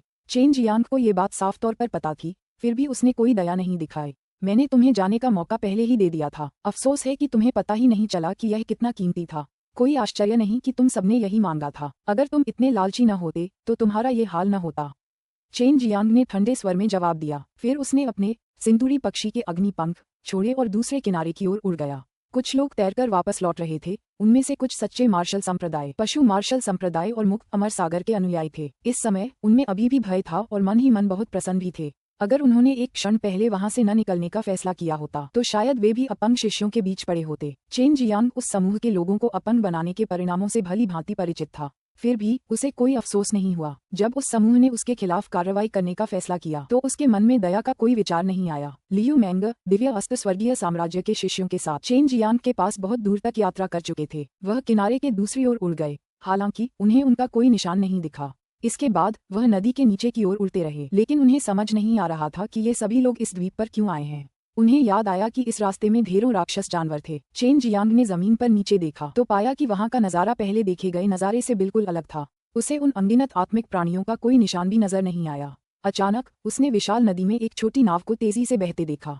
चेन जियांग उस छोटी नाव पर उतरा। लियू मेंग का पूरा सिर काले कपड़े से लिपटा हुआ था। सिर्फ उसकी 2 आंखें ही दिखाई दे रही थीं। हालांकि उसकी आंखों के भाव से ही पता चल रहा था कि वह किसी बात को लेकर बहुत चिंतित थी। क्या हुआ? चेन जियांग ने जल्दी से पूछा। बहुत कुछ हुआ था। आपके चरम मार्शल संप्रदाय के 3 दिग्गज सच्चे मार्शल संप्रदाय और जानवर मार्शल संप्रदाय के विशेषज्ञों से लड़ रहे हैं। उनकी लड़ाई यहाँ छिड़ गई। कई लोगों के अंदर आने के बाद उन्हें पता चला कि वे अपनी सच्ची क्यूई का उपयोग नहीं कर सकते। उनमें से कुछ पहले ही जा चुके हैं। जियांगसियन अंदर नहीं आया है, लियू मेंग ने उत्तर दिया। तो मैं आराम कर सकता हूँ। चेन जियांग ने राहत की सांस ली। मैंने सुना है कि आपके एक्सट्रीम मार्शल सेक्ट के 3 प्रमुखों को दबाया जा रहा है। साथ ही मैंने ये भी सुना है कि फ्री इमॉर्टल्सी नामक एक शक्ति प्रकट हुई है। लियू मेंग ने कहा। वह चेन जियांग के बारे में चिंतित थी। वह जानती थी कि उसने पहले उन लोगों पर जरा भी दया नहीं दिखाई थी, जिससे निस्संदेह उन संप्रदायों और उसके बीच संघर्ष और भी बढ़ जाएगा। हालांकि चरम मार्शल संप्रदाय निश्चित रूप से चेन जियांग की रक्षा करेगा और चूंकि 3 अत्यंत शक्तिशाली मार्शल कलाकार स्वयं कमान संभाल रहे थे, इसलिए कोई भी जल्दबाजी में आगे बढ़ने की हिम्मत नहीं करेगा। हालांकि अगर चरम मार्शल संप्रदाय के 3 दिग्गज यहाँ गिर गए तो चेन जियांग की दुर्दशा का अंदाजा लगाया जा सकता है। बहन मेंग, क्या आपने पहले कभी मुक्त अमर सागर के बारे में सुना है? चेन जियांग ने पूछा। लियू मेंग ने अपना सिर हिलाया। रुको, मैं तुम्हारे चरम मार्शल संप्रदाय की मदद करूंगी, लेकिन मैं अपनी पहचान उजागर नहीं होने दूंगी, अन्यथा ये दिव्य अस्त्र स्वर्गीय साम्राज्य के लिए हानिकारक होगा। चेन जियांग ने हंसते हुए अपना सिर हिलाया। बहन मेंग, आप अभी काले कछुए के रहस्यमय क्षेत्र से जा सकती हैं। बस वो सारी परेशान करने वाली चीजें मेरे पास छोड़ दीजिए। हे। वह जानता था कि दिव्य अस्त्र स्वर्गीय साम्राज्य की महारानी होने के नाते लियू मेंग पूरे साम्राज्य की प्रभारी थी। हालांकि दिव्य अस्त्र स्वर्गीय साम्राज्य की सेनाएं सिर्फ उनकी नहीं थीं, बल्कि पूरे राष्ट्र की थीं। अगर वह दूसरी शक्तियों को नाराज करती तो इससे उनके नागरिकों को जरूर नुकसान पहुंचता। ये सोचकर कि चेन जियांग अब अपनी सच्ची क्यूई का इस्तेमाल कर सकता है और साथ ही उसके पास 2 दिव्य अस्त्र भी हैं, लियू मेंग एक पल के लिए स्तब्ध रह गई। कांपती आवाज में उसने पूछा, क्या तुम? हालांकि उसने अपनी बात पूरी नहीं की। काले कछुए के रहस्यमय क्षेत्र में प्रवेश करने के बाद कोई भी अपनी सच्ची क्यूई का उपयोग नहीं कर पा रहा था। केवल चेन जियांग ही एकमात्र अपवाद था। उन दिनों के साथ उसकी वर्तमान शक्ति की तुलना करने पर उसकी शक्ति बहुत कम नहीं थी। आखिरकार वे दीन केवल अपनी शारीरिक शक्ति पर ही निर्भर रह सकते थे। ये लोग बस निरंतर अपनी सच्ची ची की साधना करते थे और साधना पथ पर अपने शरीर की बड़ी आसानी से उपेक्षा कर देते थे। चेन जियांग ने अनुमान लगाया था कि उनकी बाह्य शक्ति केवल अमर और शैतानी शरीर के 5वें या 6ठे स्तर के बराबर ही होगी। उसके पास नीला ड्रैगन वध करने वाला शैतानी ब्लेड था और वह अपने 5 तत्वों से शक्तिशाली सार्वभौमिक सच्ची ची भी फेंक सकता था। वह इन दिग्गजों से निडर कैसे न हो सकता था। बहन मेंग, कुल मिलाकर स्थिति बहुत गंभीर है। इसके अलावा ये हमारे चरम मार्शल संप्रदाय का मामला है, हम इसे खुद सुलझा सकते हैं। चेन जियांग आत्मविश्वास से मुस्कुराया। इस समय वह मुसीबत खड़ी करने के लिए पूरी तरह तैयार था। वह तुरंत वहां जाकर उन दीन से लड़ने के लिए बेताब था। लियू मेंग ने आह भरी, अगर आपके पास समय हो तो दिव्य अस्त्र स्वर्गीय साम्राज्य में आइए और मुझे ढूंढिए। दिव्य अस्त्र स्वर्गीय साम्राज्य का ये चिन्ह आपको दिव्य स्वर्गीय साम्राज्य में बहुत सुविधा देगा। चेन जियांग ने लियू मेंग से वह स्वर्ण पदक लिया और फिर मुस्कुराते हुए कहा, उस समय मैं तुम्हारे साथ इतना घनिष्ठ नहीं हो सकता था, वरना जियांगसियन ईर्ष्या करेगा। लियू मेंग का सुंदर चेहरा लाल हो गया। ठंडी सांस के साथ उसने कहा, जल्दी से जाओ और अपने दीन की मदद करो। चेन जियांग को पता चला कि गु डोंगचेन और बाकी लोग यहाँ अपेक्षाकृत खुली जगह में लड़ रहे थे। वे लंबे समय से लड़ रहे थे, जबकि गु डोंगचेन ने सस्ते में सारे फायदे हासिल कर लिए थे। चेन जियांग को आसमान में उड़ते देख लियू मेंग ने एक गहरी सांस ली। इस काले कछुए के रहस्यमयी लोक में चेन जियांग के साथ जो कुछ भी हुआ था उस पर यकीन करना उसके लिए भी बहुत मुश्किल था। उसे लगा जैसे ये बस एक सपना था। साथ ही उसके दिल में एक अजीब सी पुरानी यादें भी जाग उठीं। दूर एक पहाड़ी पर पूरे इलाके में लड़ाई की आवाज गूंज रही थी, हथियारों के आपस में टकराने की कर्कश आवाज और बीच बीच में धमाकों की आवाज। जियान एक्सियावल्ट का एक अनुवादित कार्य। अध्याय 0176 इतिहास का पुनर्निर्माण। अध्याय 176 इतिहास का पुनर्निर्माण। चेन जियांग नीचे उतरा और चुपचाप पहाड़ पर चढ़ गया। पहाड़ी की चोटी पर एक बिल्कुल बंजर मैदान था और मैदान पर लगभग 10 आकृतियां मौजूद थीं। एक नजर में चेन जियांग उन 10 आकृतियों के बीच गु डोंगचेन, एल्डर डैन और वू काइमिंग को पहचान पाया और वे 9 लोगों के आमने सामने थे। गु डोंगचेन का सुंदर चेहरा थकान से धुंधला सा था, फिर भी उसमें एक राजसी आभा थी। एल्डर डैन ने उसके चेहरे पर एक मुखौटा पहना हुआ था, वह उसका रंग रूप नहीं देख पा रहा था, जबकि उस बूढ़े गंजे वू कैमिंग के चेहरे पर भी थकान थी। अन्य 9 लोगों में से 3 लोग फ्री इमोर्टल सागर से थे और अन्य 6 लोग बीस्ट मार्शल संप्रदाय और ट्रू मार्शल संप्रदाय के डीन और बुजुर्ग थे। चेन जियांग ने कुछ किताबें पढ़ी थीं, जिनमें उसने सच्चे मार्शल संप्रदाय और पशु मार्शल संप्रदाय के अधिपति के चित्र देखे थे। जल्द ही वह उन्हें पहचानने में सक्षम हो गया। पशु मार्शल संप्रदाय का अधिपति एक बहुत ही हट्टा कट्टा आदमी था। उसका नाम झेन जियुक्सियोंग ज़ेजियुसंग था। उसका पूरा शरीर बालों से भरा था। बड़ी दाढ़ी के साथ वह एक गोरिल्ला जैसा दिख रहा था, जिसकी गहरी हरी आंखें बहुत भयभीत लग रही थीं। वह बिल्कुल एक राक्षस जानवर की तरह था, एक विशाल जुड़वां हथौड़ा पकड़े हुए गु डोंगचेन के समूह को घूर रहा था। सच्चे मार्शल संप्रदाय के डीन एक मध्यम आयु वर्ग के परिष्कृत व्यक्तित्व वाले व्यक्ति थे, जिनका नाम तांग यचाओ तंग ईचाओ था, जो सादा सफेद वस्त्र पहने हुए थे और एक लंबी तलवार लिए हुए थे। उनके नाजुक चेहरे और साफ सुथरे कटे बालों और दाढ़ी के कारण वे पशु मार्शल संप्रदाय के डीन से बिल्कुल अलग दिखते थे। इस समय चेन जियांग ने गु डोंगचेन को बोलते सुना, हम इतने लंबे समय से लड़ रहे हैं, क्या हम अब भी लड़ते रहेंगे? बकवास, तुम बहुत थक गए हो, बहुत जल्द तुम जमीन पर पड़े रहोगे, तुम हार जाओगे। जानवर मार्शल संप्रदाय के डीन जेन जियुक्सियोंग ने दहाड़ते हुए कहा, हम्फ, तुम लोग बारी बारी से लड़ते रहे हो, ये तथ्य कि हम अब तक खुद को बचाए रख सकते हैं, यही इस बात का सबूत है कि तुम सब बर्बाद हो। एल्डर डैन ने ठंडे स्वर में कहा, उसकी आवाज तिरस्कार से भरी थी। सच्चे मार्शल संप्रदाय के उस परिष्कृत डीन ने शांति से कहा, अगर यह इसी तरह चलता रहा तो ये कहना सचमुच मुश्किल हो जाएगा कि लड़ाई कब खत्म होगी। हम अपनी तरफ से 3 लोगों को भेजेंगे और आप में से किसी एक के साथ लड़ेंगे। जब तक आप जीतते हैं, ये साबित हो जाएगा कि आप वाकई हमसे ज्यादा ताकतवर हैं और हम यहाँ से निकल जाएंगे। गु डोंगचेन का चेहरा ठंडा पड़ गया। वे अब बहुत थक चुके थे। अगर वे एक के खिलाफ 3 से लड़ेंगे तो जीतना बहुत मुश्किल होगा। छोटी बहन, छोटे भाई, चलो, हम काले कछुए वाले एडामेंटाइल कवच को संभाल नहीं पाएंगे। एल्डर डैन और वू कैमिंग ने भी गु डोंगचेन के फैसले का समर्थन किया। अगर वे पहले की तरह चलते रहे तो तीनों यहीं गिर जाएंगे। सच्चे मार्शल संप्रदाय। जानवर मार्शल संप्रदाय और मुक्त अमर सागर के साथ इतने लंबे समय तक अकेले लड़ना पहले से ही अच्छा माना जा सकता था। जाना चाहते हो? बिल्कुल नहीं, एक बूढ़े आदमी ने व्यंग्य करते हुए कहा। वह मुक्त अमर सागर से था। चेन जियांग अब देख सकता था मुक्त अमर सागर जानवर मार्शल संप्रदाय और सच्चे मार्शल संप्रदाय के साथ मिलकर एक हो गया था। वू डोंगचेन और उसके साथी अब बेहद थक चुके थे। उन्हें एक झटके में खत्म करने का यह एक अच्छा मौका था। तांग येचाओ और झेन जियुक्सियोंग का भी यही दुष्ट इरादा था। उन्होंने गू डोंगचेन और उसके साथियों को हटाने का फैसला किया। उनके चले जाने के बाद एक्सट्रीम मार्शल संप्रदाय भीड़ों के उस झुंड जैसा हो जाएगा जिसने अपना चरवाहा खो दिया हो, और यह एक्सट्रीम मार्शल प्रांत पर कब्जा करने का एक अच्छा मौका होगा। हमला करो, तांग येचाओ ने ठंडे स्वर में कहा, और अपने से अपेक्षाकृत कमजोर दो अन्य बुजुर्गों के साथ वह वू काइमिंग की ओर बढ़ा। मुक्त अमर सागर के 3 व्यक्ति भी एक साथ हमला करते हुए सीधे गू डोंगचेन पर टूट पड़े। एल्डर डैन को बीस्ट मार्शल संप्रदाय के जिन जियुक्सियोंग और 2 अन्य लोगों ने घेर लिया। जल्द ही वे सभी हाथापाई की लड़ाई में उलझ गए। वे सभी मार्शल कलाकार थे और चेनवू मुख्यभूमि के एक क्षेत्र पर शासन करते थे। हालांकि अब वे अपनी सच्ची क्यूई का उपयोग करने में असमर्थ थे और वे केवल अपनी शारीरिक शक्ति पर ही निर्भर थे। फिर भी वे अभी भी बहुत शक्तिशाली थे। चेन जियांग ने अनुमान लगाया कि उन सभी में कम से कम सच्चे मार्शल क्षेत्र के 5वें स्तर के बराबर शक्ति थी। फिर अगला दृश्य बेहद रोमांचक था। गू डोंगचेन, वू कैमिंग और एल्डर डैन अकेले 3 लोगों से लड़ रहे थे। यह एक बेहद मुश्किल लड़ाई थी। वू कैमिंग को 3 जोरदार घूंसे लगे। एल्डर डैन का काला चोगा भी फट गया। गू डोंगचेन को भी हथेलियों के कई वार झेलने पड़े। वे अब और टिक नहीं पा रहे थे, जिससे झेन जियुक्सियोंग और तांग येचाओ बहुत उत्तेजित हो गए। उनके हमले और भी क्रूर हो गए। उनका हर वार बेहद घातक था। सबसे कमजोर जगहों पर वार करता हुआ चेन जियांग ने ताई ची ड्रैगन को वश में करने का अभ्यास किया। अपनी सांस को अपने दिल में एकत्रित किया। चुपके से चिल्लाया, किसी भी कीमत पर मैं अभी भी उनका मार्शल चाचा हूँ और मुझे उनका मार्शल चाचा होने के योग्य बनने के लिए कुछ करना होगा। बोलते बोलते अचानक चेन जियांग गायब हो गया। अपनी पूरी गति से वह पहाड़ की चोटी से नीचे उतरा और जल्द ही अराजक युद्ध क्षेत्र में पहुंच गया।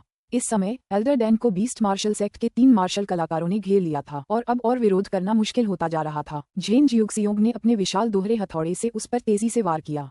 एल्डर डैन ने उस वार को चकमा दिया और वह बाकी 2 के तलवार के वारों का भी सामना करने में सक्षम थी। अगर वह जरा सी भी चूक करती तो उसे गंभीर चोट लग सकती थी। बीस्ट मार्शल संप्रदाय के एक बुजुर्ग ने अचानक एक बार फिर तलवार निकाली। यह अप्रत्याशित रूप से दूसरी तलवार थी। एक बहुत ही पेचीदा कोण से उसने एल्डर डैन की छाती पर वार किया। जब ऐसा लगा कि यह एल्डर डैन की छाती में घुसने ही वाली है, तभी एक अत्यंत आक्रामक ट्रू क्यूई प्रकट हुई, जो बहुत ही हिंसक और भयावह थी। एक प्रकार की ड्रैगन शक्ति से पूरी दुनिया को तिरस्कृत कर रही थी, जिसने युद्ध के मैदान को पूरी तरह से ढक लिया था। उसी क्षण सभी की निगाहें एल्डर डैन की ओर टिक गईं। उन्हें एक युवा आकृति दिखाई दी और इस युवा आकृति के हाथ में एक विशाल ब्लेड था जो नीले रंग की आभा में चमक रहा था।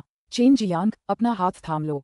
झेन जियुक्सियोंग अचानक दहाड़ा। हालांकि चेन जियांग का ब्लेड पहले ही उस बुजुर्ग की कमर पर बेरहमी से वार कर चुका था। एक तेज क्यूई तरंग के साथ उस बुजुर्ग ने चीख मारी और फिर चेन जियांग ने उसे कमर से 2 टुकड़ों में काट डाला। एक ब्लेड अचानक गिरा और चेन जियांग ने एक बार फिर अपना ब्लेड उठाया और झेन जियुक्सियोंग पर वार किया। सभी ने देखा कि चेन जियांग का रंग बेहद भयावह था। हालांकि उसके शरीर से एक गहरी ठंडी वध करने वाली ची निकल रही थी। उसके डेंटियन में मौजूद 5 तत्व सत्य ची तेजी से एक साथ मिल गए। ब्रह्मांड सत्य ची में परिवर्तित हो गए और नीले ड्रैगन वध करने वाले शैतानी ब्लेड में समा गए। आकाश को चीर देने वाली शक्ति के साथ उसने नीचे की ओर वार किया।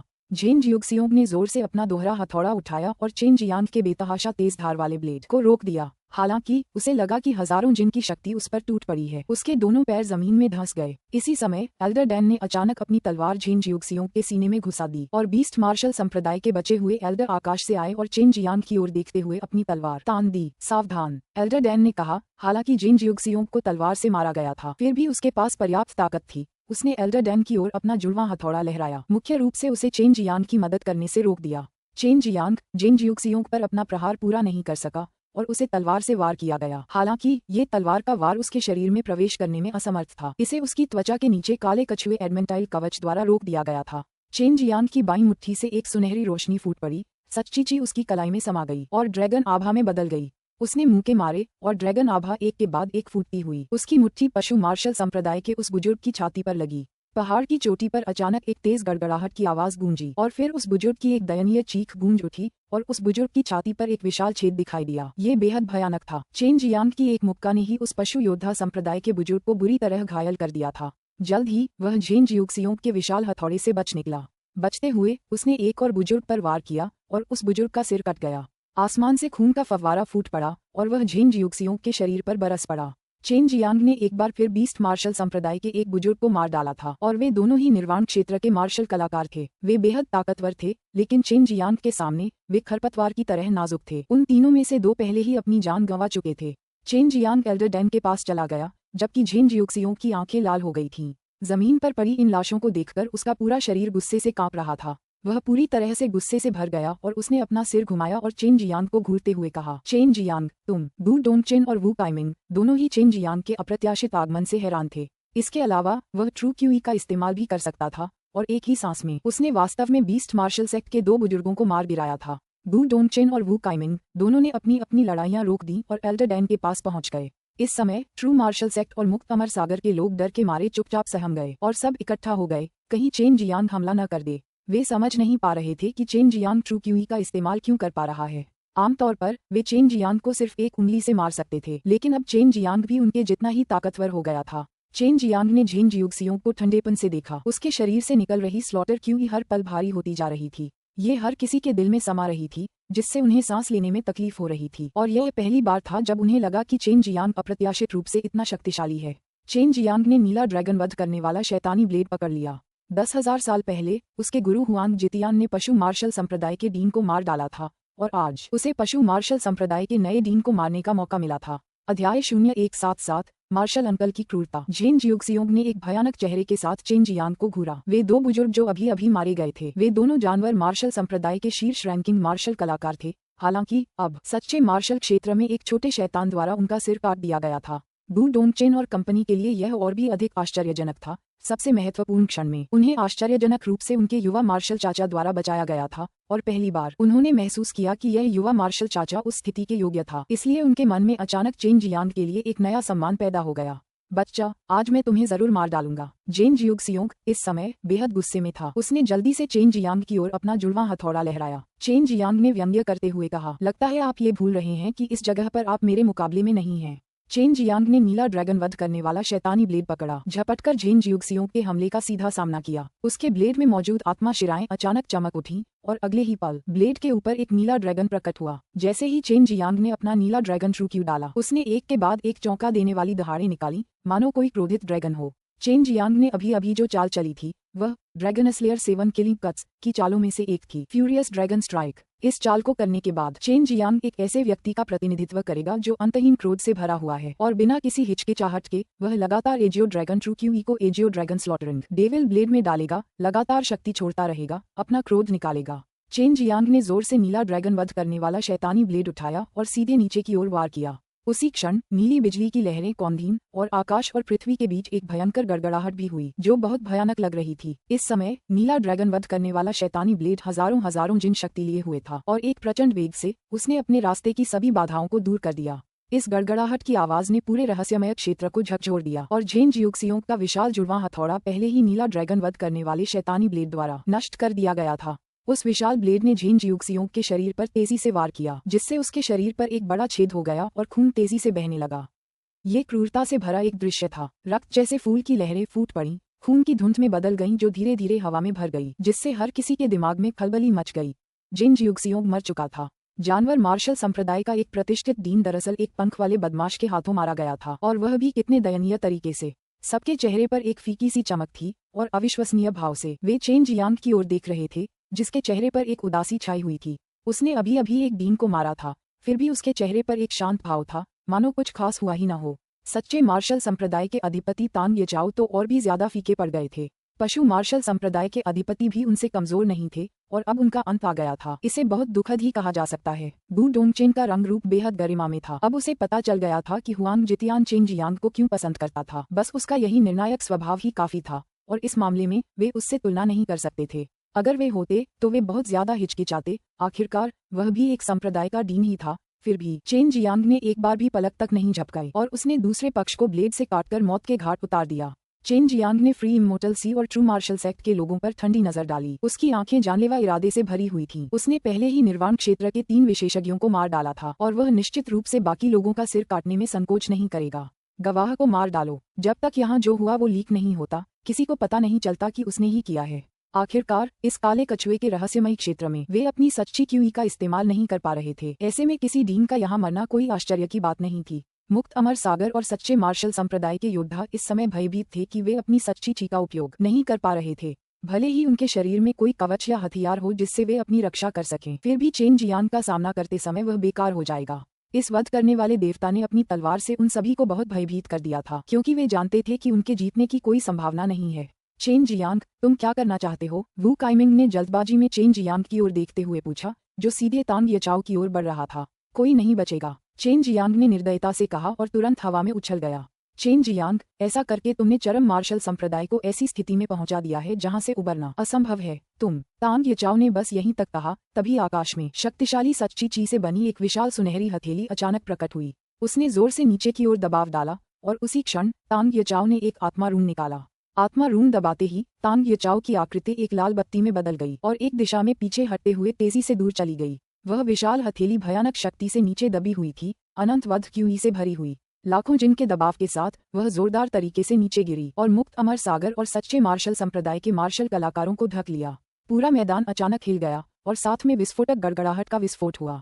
सच्ची क्यूई के उस विस्फोट के नीचे जमीन की एक मोटी परत उखड़ गई और चट्टानें टूट गईं। ये बहुत ही चौंकाने वाला था। काले कछुए के रहस्यमय क्षेत्र में चेन जियांग अजेय था। उसे अचानक लगा कि उसकी अपनी सच्ची क्यूई कुछ हद तक अक्षय है। जैसे ही उसने अपनी सच्ची क्यूई पूरी तरह से खर्च कर ली, वह तुरंत फिर से भर जाएगी। पूरे काले कछुए के रहस्यमय क्षेत्र की आत्मा क्यूई उसके शरीर में उमड़ पड़ेगी जैसे कि उसकी कोई इच्छा हो। विशाल ताड़ का पेड़ गायब हो गया और निर्वाण क्षेत्र के वे 5 मार्शल आर्टिस्ट कुचलकर मिट्टी में मिल गए। उनके शरीर इतनी बुरी तरह क्षत विक्षत हो गए थे कि उनकी मृत्यु निश्चित हो गई थी। मूल रूप से ये मार्शल कलाकार चेनवू मुख्यभूमि के शिखर पर खड़े थे। हालांकि अब वे अपनी मौत का सामना कर रहे साधारण मनुष्यों की तरह थे। वे सभी बहुत नाजुक थे। एक भाग गया। चेन जियांग धीरे धीरे जमीन पर उतरा और भौहें चढ़ाकर उस दिशा की ओर देखा जिस ओर तांग येचाओ गायब हो गया था। वू डोंगचेन, एल्डर डैन और वू कैमिंग तीनों ने ठंडी हवा का घूंट भर लिया। यह इन 10,000 सालों में अभूतपूर्व था। सिर्फ एक दिन में इतने सारे निर्वाण क्षेत्र के मार्शल कलाकार मर गए थे और चेन जियांग के उस शांत चेहरे को देखकर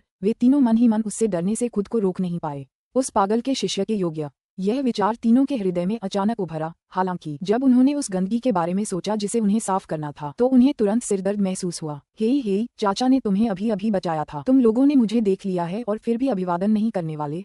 चेन जियांग शरारत से हंसा। उसके शरीर से पहले से निकल रही स्लॉटर क्यूई हवा के झोंके की तरह गायब हो चुकी थी। नमस्कार मार्शल अंकल। तीनों ने एक साथ सलामी दी, जिससे चेन जियांग ने संतुष्टि में सिर हिलाया।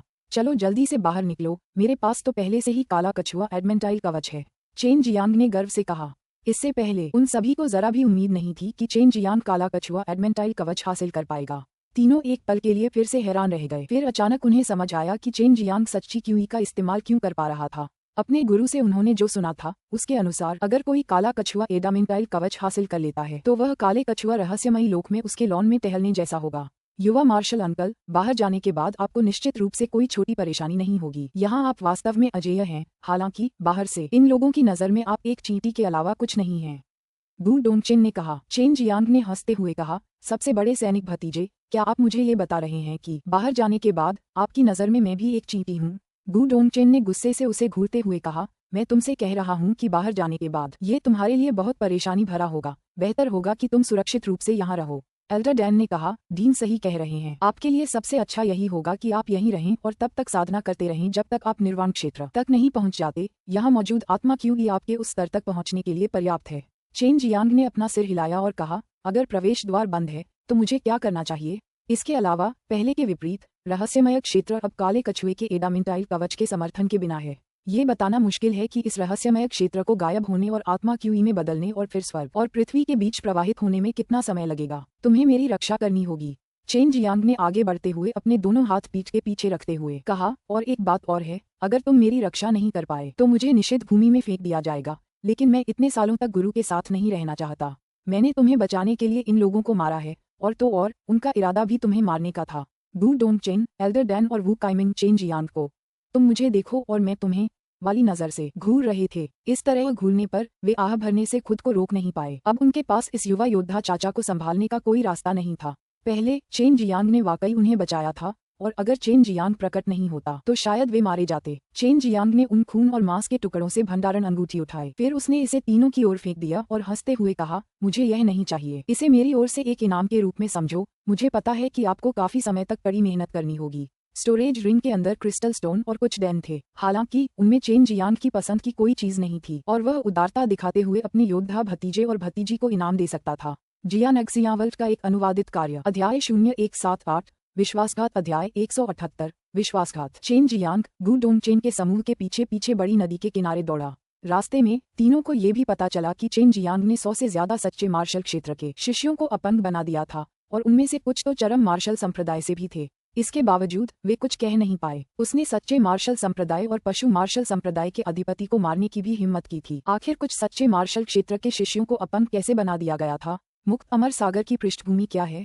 ऐसा लगता है कि वे बहुत दुर्जेय हैं। चेन जियांग ने पूछा। वे बहुत शक्तिशाली हैं। वे बहुत लंबे समय तक विदेश में रहे हैं। अफवाह है कि उनके पास बहुत सारे निर्वाण क्षेत्र के मार्शल कलाकार हैं।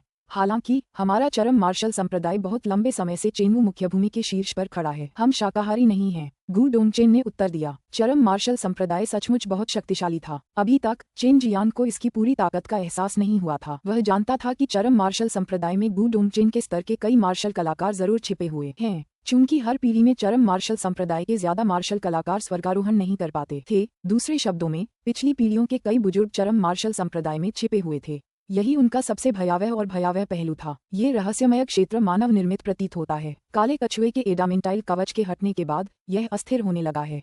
एल्डर डैन ने आकाश में उमड़ती आत्मा क्यूई को देखते हुए कहा। चेन जियांग ने सिर हिलाया। इसलिए हमें जल्दी से निकलना होगा। अगर ऐसा न होता तो चेन जियांग अब भी यहीं रहना चाहता। इससे पहले जब वह यहाँ आया था तो उसने एक अजीब जानवर की दहाड़ सुनी थी। उसने अभी तक उस प्राचीन विशालकाय जानवर को नहीं देखा था। जीवन के उतार चढ़ाव से भरी वह वीरान दहाड़ अभी तक उसके ज़हन से नहीं गई थी। लगता है वह दहाड़ इस रहस्यमय लोक से नहीं आई थी, बल्कि कहीं और से इस रहस्यमय लोक में प्रेषित हुई थी। लॉन्ग जुएई ने कहा। उसकी दिव्य अनुभूति अपेक्षाकृत अधिक प्रबल थी और अजीब बात यह थी कि वह निर्वाण लोक के मार्शल कलाकारों से भी कहीं अधिक संवेदनशील थी। चेन जियांग ने पूछा, वह राक्षस जानवर क्या था? लॉन्ग जुएई ने एक पल सोचा, जवाब दिया, मुझे भी नहीं पता। मेरी वंशानुगत यादों में ऐसा कुछ नहीं है। चेन जियांग उन तीनों का पीछा करते हुए उसी रास्ते से वापस लौटा जहां से वे आए थे। इस समय वह भविष्य की योजनाओं के बारे में सोच रहा था। उसे अभी अभी ढेर सारी आत्मा जड़ी बूटियां मिली थीं। स्वाभाविक रूप से उसे पहले दान को परिष्कृत करना और अपनी शक्ति बढ़ाना सीखना चाहिए। जहां तक सच्चे मार्शल संप्रदाय और पशु मार्शल संप्रदाय से बदला लेने की बात है तो उसके मन में ये बात आई ही नहीं। बस थोड़ा सा भेष बदलकर कोई उसे पहचान भी नहीं पाएगा। जब तक वह थोड़ी सावधानी बरतेगा कुछ नहीं होगा। अगर वे उसे ढूंढते तो वह गु डोंगचेन और दूसरों से उन्हें ब्लॉक करवा देता। अगर यह काम नहीं करता तो ज्यादा से ज्यादा उसे अपने पागल गुरु के साथ कुछ समय बिताना पड़ता और अफवाहों के शांत होने का इंतजार करना पड़ता। फिर वह फिर से बाहर आ जाता। हालांकि वे दिन थोड़े कड़वे हो सकते थे। छोटी कीमियागर, क्या तुमने पहले नहीं कहा था कि जब तक मैं तुम्हें हरा दूंगी तुम मुझसे शादी करोगी? चलो अब लड़ाई करते हैं। चेन जियांग अचानक बोला। उसके चेहरे पर एक बड़ी मुस्कान थी। एल्डर डैन का आकर्षक शरीर अचानक हिल गया। उसने ठंडे स्वर में कहा, इस मामले में इसका कोई महत्व नहीं है। मुझे पता था कि तुम झूठ बोलोगे, लेकिन मुझे याद है कि तुमने कहा था कि मैं तुम्हें कहीं भी चुनौती दे सकता हूँ। चेन जियांग ने अपने होंठ भींचे और तिरस्कार पूर्वक कहा। एल्डर डैन अब और नहीं बोले। वह बस चुप रहकर जवाब दे सकी। अगर वह और चेन जियांग यहाँ लड़े तो उसे तुरंत हार का सामना करना पड़ेगा। छोटे पंखदार, क्या तुम्हारे पास कोई औरत नहीं है या तुम घोंसले में रह रहे हो? हाँ, चेन जियांग हंसा। गु डोंगचेन मन ही मन बहुत दुखी था। सिर्फ वही पागल बूढ़ा उसे ऐसा कहने की हिम्मत कर सकता था।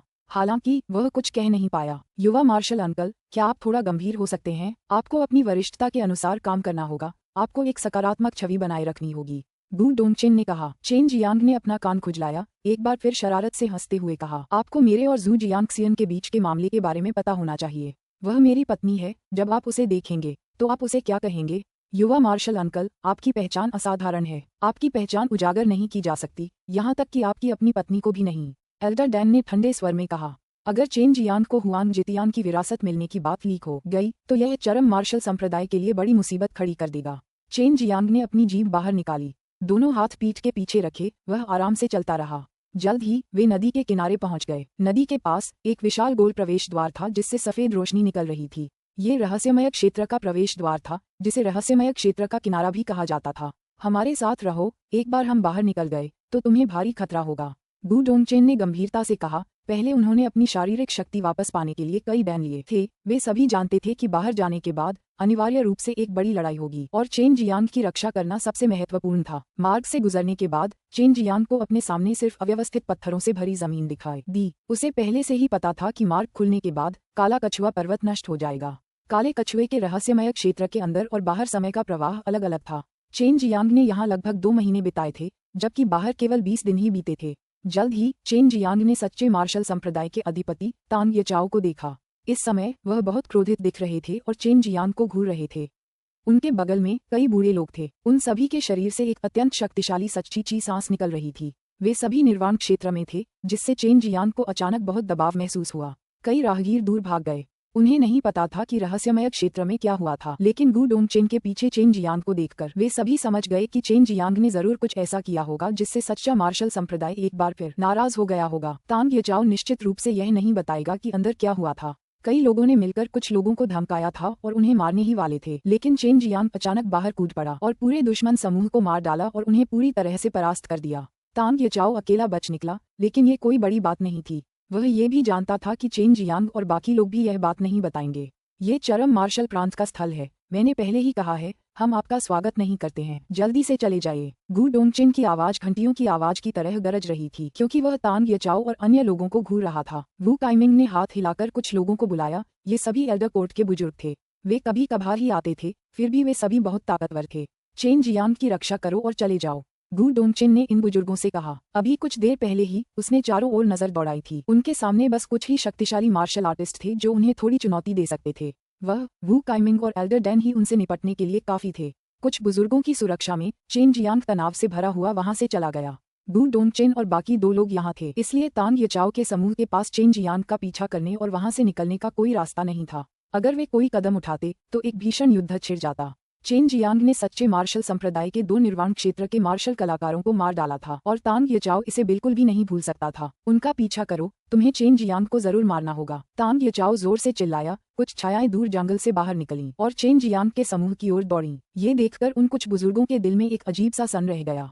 तभी एक लंबे चौड़े पतले दुबले बुजुर्ग ने एक चौकोर स्लेट निकाली। ये स्लेट बहुत बड़ी थी और इसमें काफी लोग आ सकते थे।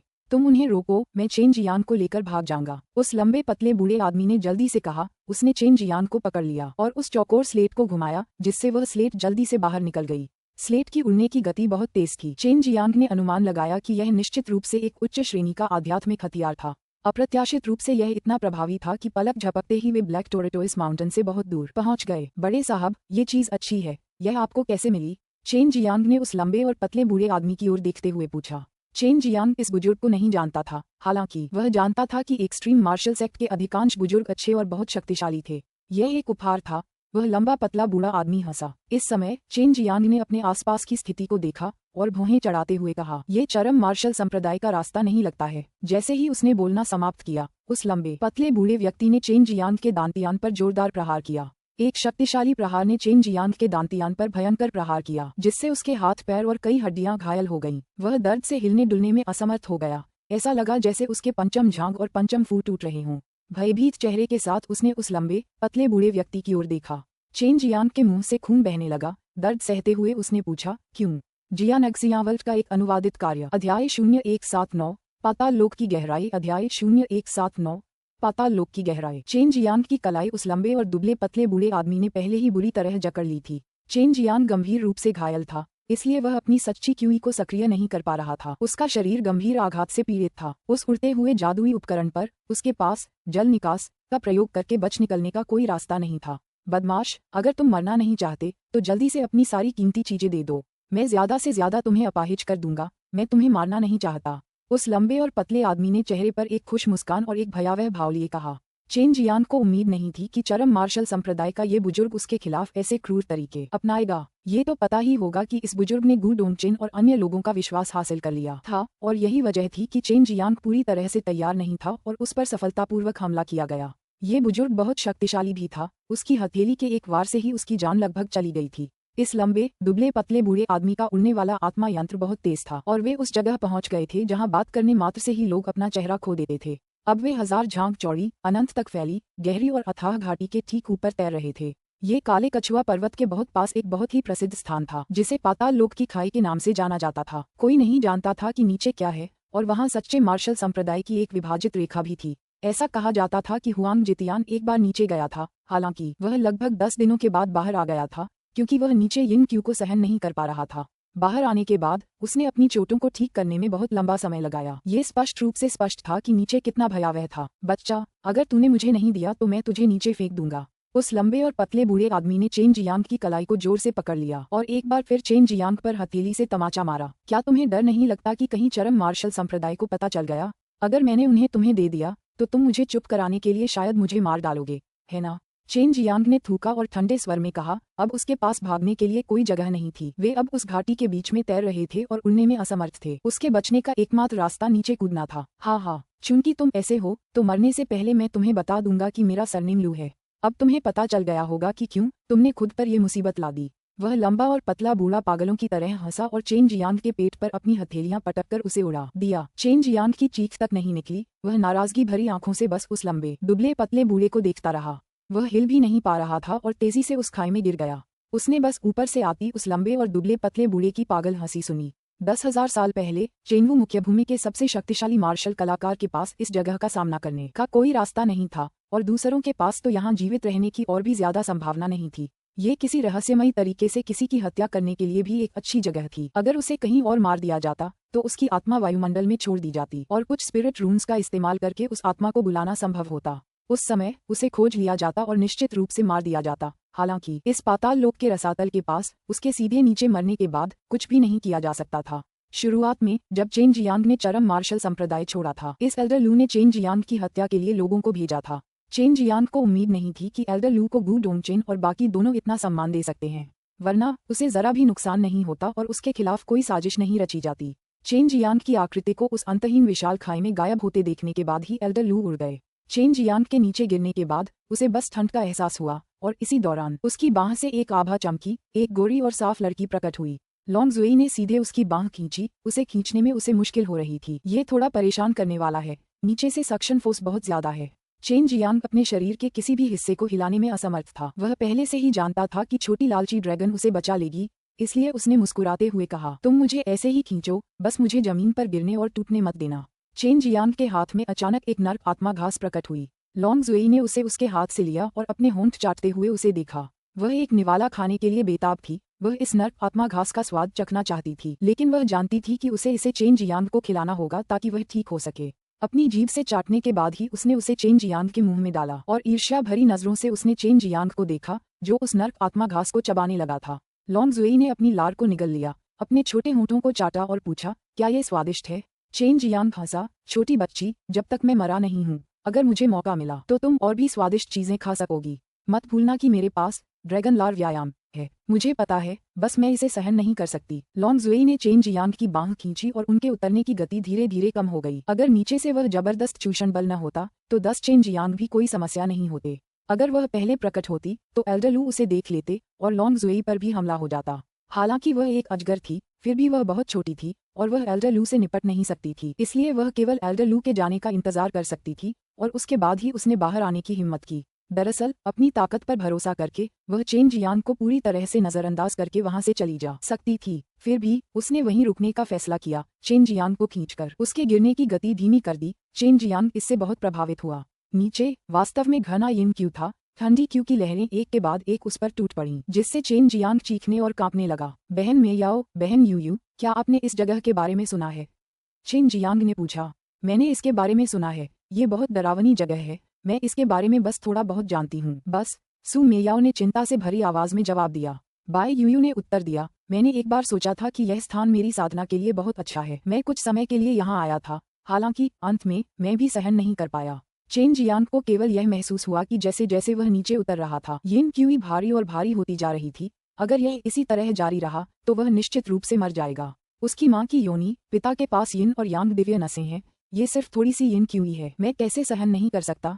चेन जियांग ने गर्व से कहा। उसने जल्दी से ताई ची वशीकरण ड्रैगन व्यायाम का संचालन किया, उन यिन क्यूई को अवशोषित किया जो उसके शरीर में रिस गए थे। शुरुआत में वह यिन ची को अवशोषित नहीं कर पा रहा था, वह उसे केवल सच्ची ची में ही बदल पा रहा था। और फिर एक बार फिर ताई ची वशीकरण ड्रैगन अभ्यास के माध्यम से उसने उसे 5 तत्वों वाली सच्ची ची में परिष्कृत कर लिया। वह शुरुआत में ही ऐसा कर पाया था, लेकिन 2 घंटे से थोड़ा ज्यादा समय बीतने के बाद उसे अचानक पता चला कि वह यिन ची को और ज्यादा अवशोषित कर रहा था और उसकी शोधन गति को बनाए रखना बहुत मुश्किल हो रहा था।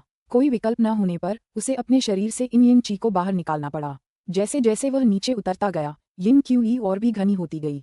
चेन जियांग को आखिरकार समझ आ गया था कि नीचे उतरने के बाद इतने सारे लोग क्यों सहन नहीं कर पा रहे थे। नीचे यिन क्यूई एक अखंड धारा में लगातार बह रही थी, मानो पाताल लोक से आ रही हो। चेन जियांग का रंग और भी पीला पड़ता जा रहा था, उसका पूरा शरीर ठंड से कांप रहा था। आखिरकार उसके गुरु हुआंग जितियन भी यहाँ नहीं रुक पाए। उनमें खुद भी ऐसा करने का आत्मविश्वास नहीं था और अब वे ऊपर भी नहीं जा सकते थे। धीरे धीरे नीचे उतरने के लिए उन्हें केवल लॉन्ग जुई की ताकत पर ही निर्भर रहना था। लॉन्ग जुई शुरू से ही शिंटो की साधना कर रही थी, उसके लिए इन यिन क्यूई का कोई भी प्रभाव नहीं था। लेकिन इस समय चेन जियांग भी गुप्त रूप से चिंतित थी कि नीचे कुछ खतरा हो सकता है जिसका वह सामना नहीं कर पाएगी। ठीक है, क्या तुम्हारे पास काला कछुआ एडामेंटाइल कवच नहीं है? कोशिश करके देखो कि यह यिन ची को रोक पाता है या नहीं। सू मेयाओ अचानक बोली। उसकी बात सुनकर चेन जियांग का मन अचानक झकझोर गया। एक विचार के साथ एक सुनहरी रोशनी कौंधी और उसके शरीर पर अचानक एक कवच प्रकट हुआ जिसने उसे पूरी तरह से ढक लिया। हालांकि उसका सिर अभी भी खुला था, चेन जियांग इस समय उसके शरीर में प्रवेश कर रही अधिकांश यिन ची अवरुद्ध हो गई थी, जिससे उसे बहुत अच्छा महसूस हो रहा था। यिन क्यू का आगमन अभी भी बहुत था। हालांकि इस यिन क्यू के साथ बड़ी मात्रा में यिन स्पिरिट क्यू भी थी और ताई ची ड्रैगन वशीकरण अभ्यास के कारण वह इसे परिष्कृत करने में सक्षम था। वह इसे शुद्ध सच्ची क्यू में परिवर्तित करने में सक्षम था और एक बार फिर 5 तत्वों वाले पशु रूपों की मदद से वह इसे 5 तत्वों वाली सच्ची क्यू में परिवर्तित कर अपने डेंटियन में संग्रहित करने में सक्षम था। अपने पतन के दौरान चेन जियांग उपचार कर रहा था और साथ ही साधना भी कर रहा था। उसके पास मूल रूप से यिन और यांग दिव्य शिराएं थीं और उनके गुणों के कारण वह इन यिन ची में बड़ी मात्रा में आत्मा ची को अवशोषित कर सका और बाद में उसे शीघ्रता से परिष्कृत कर सका। अनजाने में उसके डेंटियन में नीला ड्रैगन पशु रूप के अंदर एक सच्चा तत्व कण फिर से प्रकाशित हो गया और नीला ड्रैगन पशु रूप में कुल 4 कण पहले ही प्रकाशित हो चुके थे। 10 कणों को प्रकाशित करने के बाद वह अन्य पशु रूपों की साधना शुरू कर सकता था। इन 5 दिव्य पशु रूपों में कुल 50 मंद प्रकाशित सच्चे तत्व कण थे, इसलिए वह केवल सच्चे मार्शल क्षेत्र के दूसरे स्तर में प्रवेश कर सका। हालांकि इस समय उसके पास अभी भी और भी अधिक प्रबल सच्ची ची हो सकती थी। लॉन्ग जुई चेन जियांग को धीरे धीरे नीचे खींच रही थी। हालांकि यह बहुत श्रमसाध्य लग रहा था। वह बड़े आराम से डैन और कुछ फल खा रही थी। जब उसने चेन जियांग के पीछे जाने का फैसला किया तो उनके बीच एक समझौता हो चुका था और इसी वजह से वह चेन जियांग को पसंद करती थी। वह ये भी जानती थी कि ताई ची ड्रैगन को वश में करने वाले अभ्यास में लगे एक मार्शल कलाकार का भविष्य निश्चित रूप से उज्जवल होगा। अध्याय 0180 रहस्यमय जानवर की दहाड़। अध्याय 0180 रहस्यमय जानवर की दहाड़। लू शांग, क्या ये सच है? वह पाताल लोक की गहराई में गिर गया। गू डोंगचेन का रंग पीला पड़ गया। एल्डर डैन और वू कैमिंग का पूरा शरीर कांप उठा। मैं जाकर देख लूंगा, शायद। एल्डर डैन ने बस मुड़कर देखा, हालांकि उसे गू डोंगचेन ने रोक दिया था। मत जाओ, हम केवल उसके अच्छे भाग्य पर निर्भर रह सकते हैं। गू डोंगचेन ने एक लंबी सांस ली। उसका चेहरा पूरी तरह से उदासी से ढका हुआ था। वू कैमिंग ने नीले आकाश की ओर देखा और भावुक होकर आह भरी। हालांकि चेन जियांग ने बहुत सारी मुसीबतों का सामना किया था, फिर भी वह कुछ निर्वाण क्षेत्र के मार्शल कलाकारों को मारने में सक्षम था। हालांकि उसने ऐसा उन्हें बचाने के लिए किया था। इसके अलावा उसने ब्लैक टॉर्टोइस एडामेंटाइल कवच भी प्राप्त किया था, जिससे चरम मार्शल संप्रदाय का लंबे समय से चला आ रहा मिशन पूरा हुआ था। ये तो बताने की जरूरत नहीं कि वह उनका मार्शल चाचा भी था, लेकिन अब उसके सामने एक ऐसा संकट आ गया था जिससे वे तीनों बहुत दुखी थे। मैं कुछ काले वस्त्रधारी लोगों से उलझा हुआ था। ये काले वस्त्रधारी लोग बहुत ताकतवर थे, इसलिए मैं चेन जियांग पर ध्यान नहीं दे पाया। उसने कम से कम 2 काले वस्त्रधारियों को अपने साथ खींच लिया और गिर पड़ा। लू शांग ने विलाप किया। वह वही एल्डर लू था जो हर्प किंग पर्वत के लू परिवार का एक अत्यंत सम्मानित व्यक्ति था। इस समय वह मन ही मन चौंक गया। उसने देखा कि चेन जियांग इन तीनों दिग्गजों की नजर में बहुत महत्वपूर्ण था, विशेष रूप से एल्डर डैन। आमतौर पर बहुत से लोग सोचते थे कि एल्डर डैन चेन जियांग से नफरत करते थे। हालांकि एल्डर डैन का मूड अब बहुत खराब था और उनकी आवाज से यह स्पष्ट रूप से स्पष्ट था।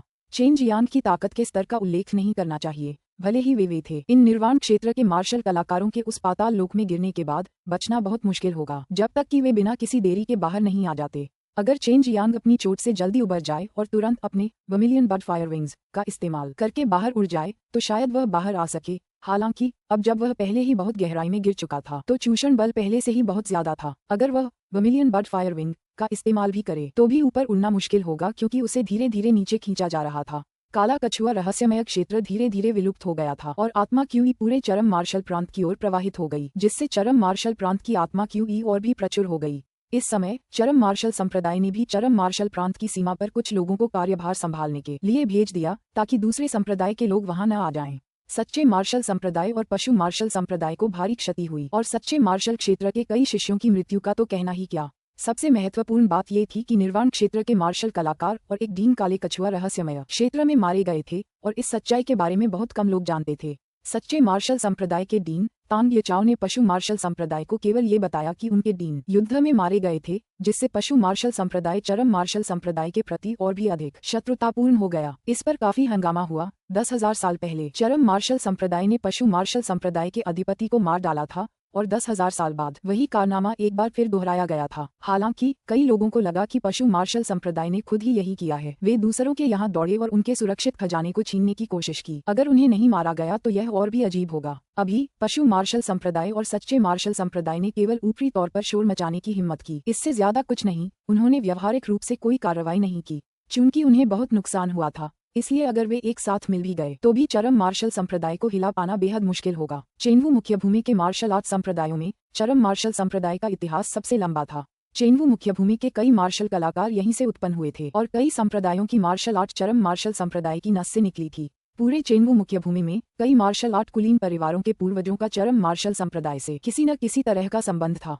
इस स्थिति की तुलना अन्य बाद में बने संप्रदायों से नहीं की जा सकती थी। मूलतः चरम मार्शल संप्रदाय केवल मार्शल आर्ट का प्रसार करना चाहता था, लेकिन कई संप्रदायों के उदय के बाद कई महत्वाकांक्षी संप्रदाय भी पैदा हुए। वे हमेशा सबसे महत्वपूर्ण संसाधनों को लूटना चाहते थे और नागरिकों का दमन और शोषण करना चाहते थे। इसीलिए बिना किसी विकल्प के चेनवू मुख्य भूमि को 9 प्रांतों में विभाजित कर दिया गया, जो कई ताकतों के नियंत्रण में थे। अन्यथा बहुत जल्द ही सभी आपस में लड़ने लगते। हालांकि मुक्त अमर सागर की अचानक उपस्थिति ने गु डोंगचेन के समूह के लिए सिरदर्द ला दिया। सिर्फ गुरु, उस पागल आदमी ने ही इतने लंबे समय तक यहाँ रहने की हिम्मत की। जब तक मैं इस जगह को छोड़ सकता हूँ, मरकर भी मैं यहाँ कभी वापस नहीं आऊंगा। चेन जियांग इस समय अंतहीन अंधकार में डूबा हुआ था। उसकी आभा काली यिन ची से ढकी हुई थी, लेकिन लॉन्ग जुएई, इस छोटी सी अजगरनी के पूरे शरीर से एक सफेद रोशनी निकल रही थी। वह बहुत पवित्र और सुंदर लग रही थी। वह बस थोड़ी बड़ी थी, फिर भी वह पहले से ही इतनी सुंदर थी। अगर वह बड़ी हो जाती तो कितनी आकर्षक होती। हम नीचे कब पहुंचेंगे? चेन जियांग के चेहरे पर बेबस भाव थे। इस समय वह ऊपर नहीं जा सकता, इसलिए वह बस नीचे देख सकता था और इस शापित जगह से निकलने का कोई रास्ता ढूंढ सकता था। शुक्र है कि उसने पहले ही ब्लैक टॉर्टोइस एडामेंटाइल कवच हासिल कर लिया था, वरना वह पहले ही मर चुका होता। लॉन्ग जुएई ने उत्तर दिया, यदि आप अपने वंश से बच सकते हैं तो केवल आप ही इस प्रश्न का उत्तर दे सकते हैं। मैंने आपको ब्लैक टॉर्टोइस एडामेंटाइल कवच प्राप्त करने में मदद की है, इसलिए आपको मुझसे किया गया अपना वादा याद रखना होगा और मुझे ट्रू एलिमेंटल डांस देना होगा। बेशक चेन जियांग को ये याद था। उसके पास सच्चे तत्वदान की कोई कमी नहीं थी। उसने काले कछुए के रहस्यमय क्षेत्र में ढेर सारी जड़ी बूटियां भी जमा कर ली थीं। उसे पर्याप्त समय दिया जाए तो वह उन जड़ी बूटियों को दान में बदल सकेगा। जल्दी से नीचे पहुंचने के लिए चेन जियांग ने लॉन्ग जुएई से उसे छुड़ाने को कहा। नीचे पहुंचने के बाद वह उसे फिर से वापस खींच लेगी। चेन जियांग को यकीन था कि इस पाताल लोक की गहराई में एक तल जरूर है, बस यिन क्यू बहुत घना था और कोई भी नीचे नहीं जा सकता था। हालांकि उसके पास काला कछुआ एडामेंटाइल कवच था और इसी के बल पर वह इतनी गहरी जगह में भी जीवित रह पाया। इतनी जल्दी गिरने से अमीर यिन क्यू ही उसके चेहरे पर प्रहार कर रहा था। ये बहुत ठंडा था, जिससे चेन जियांग बहुत उत्साहित हो गया। जब चेन जियांग धीरे धीरे नीचे उतर रहा था तो उसने पहले ही अपनी चोटों का एक बड़ा हिस्सा ठीक कर लिया था और साथ ही उसने अपनी साधना को ऊंचा उठाया था, जिससे वह चरम अवस्था तक पहुंच गया था। यही कारण था कि उसने प्रयास करने का साहस किया। आधा दिन बीत गया। चेन जियांग ने अचानक देखा कि उसके नीचे हल्की रोशनी हो रही है। इससे चेन जियांग का हौसला बढ़ा। उसने झट से लॉन्ग जुएई को अपनी बाह से बाहर निकाला और उसे खींच लिया। क्या हम नीचे पहुंच गए हैं? चेन जियांग ने नीचे उस कमजोर और धुंधली आभा को देखा और कहा, छोटी ड्रैगनेस, क्या तुम्हें कुछ महसूस हुआ? लॉन्ग जुएई ने अपनी प्यारी आंखें बंद कर लीं और एक पल बीतने के बाद उसके चेहरे पर एक प्रसन्नता भरी नजर के साथ उसने कहा, हम पहुंच गए हैं और नीचे एक बहुत मजबूत जीवन आभा भी है। वास्तव में वहां नीचे एक दुनिया है। चेन जियांग, सू मेयाओ और बाई यूयू तुरंत चौंक गए। ऐसी जगह में सचमुच एक जीवित प्राणी था। इस भयावह जगह में उन्होंने सोचा कि इस जीवन में जरूर इस तीव्र यिन ची का प्रतिरोध करने की शक्ति होगी, वरना यहाँ कोई भी जीवित नहीं रह सकता था। जबकि चेन जियांग का समूह अभी भी आश्चर्य में था, एक डराने वाले जानवर की दहाड़ अचानक चेन जियांग के कानों में गूंजी। ये बिल्कुल गड़गड़ाहट की तरह थी और जब चेन जियांग के समूह ने इसे सुना तो वे एक बार फिर आश्चर्यचकित हो गए, क्योंकि ये दहाड़ बिल्कुल वैसी ही थी जैसी उन्होंने पहले काले कछुए के रहस्यमय क्षेत्र में सुनी थी। यह वीरान था और जीवन के उतार चढ़ावों से भरा था, जिसका असर चेन जियांग के समूह पर पड़ रहा था। उन्होंने कभी उम्मीद नहीं की थी कि इस पाताल लोक के रसातल में एक विशालकाय जानवर होगा। क्या ये गलती से नीचे गिर गया और यहाँ फंस गया? चेन जियांग ने कहा, ये राक्षस यिन क्यू का प्रतिरोध करने में सक्षम था। अगर यह बहुत शक्तिशाली नहीं था तो इसकी वजह ये थी कि इसमें स्वाभाविक रूप से बहुत मजबूत रक्षात्मक कौशल थे। छपाक से चेन जियांग पानी में गिर गया। एक जमा देने वाली ठंड अचानक उसकी अस्थि मज्जा तक पहुंच गई। अगर उसके शरीर को ढकने वाले काले कछुए के एडामेंटाइल कवच ने नहीं घेरा होता तो वह निश्चित रूप से जमकर मर जाता। तुम्हें साफ पता था कि नीचे पानी है और फिर भी तुमने मुझे गिरा दिया। चेन जियांग ने धीमी आवाज में गाली दी। वह कूद गया और उसकी पीठ पर वर्मिलियन बड फायर विंग्स की एक जोड़ी दिखाई दी। हालांकि यहाँ नीचे यिन क्यूई द्वारा आग की लपटें जल्दी से खत्म हो रही थीं।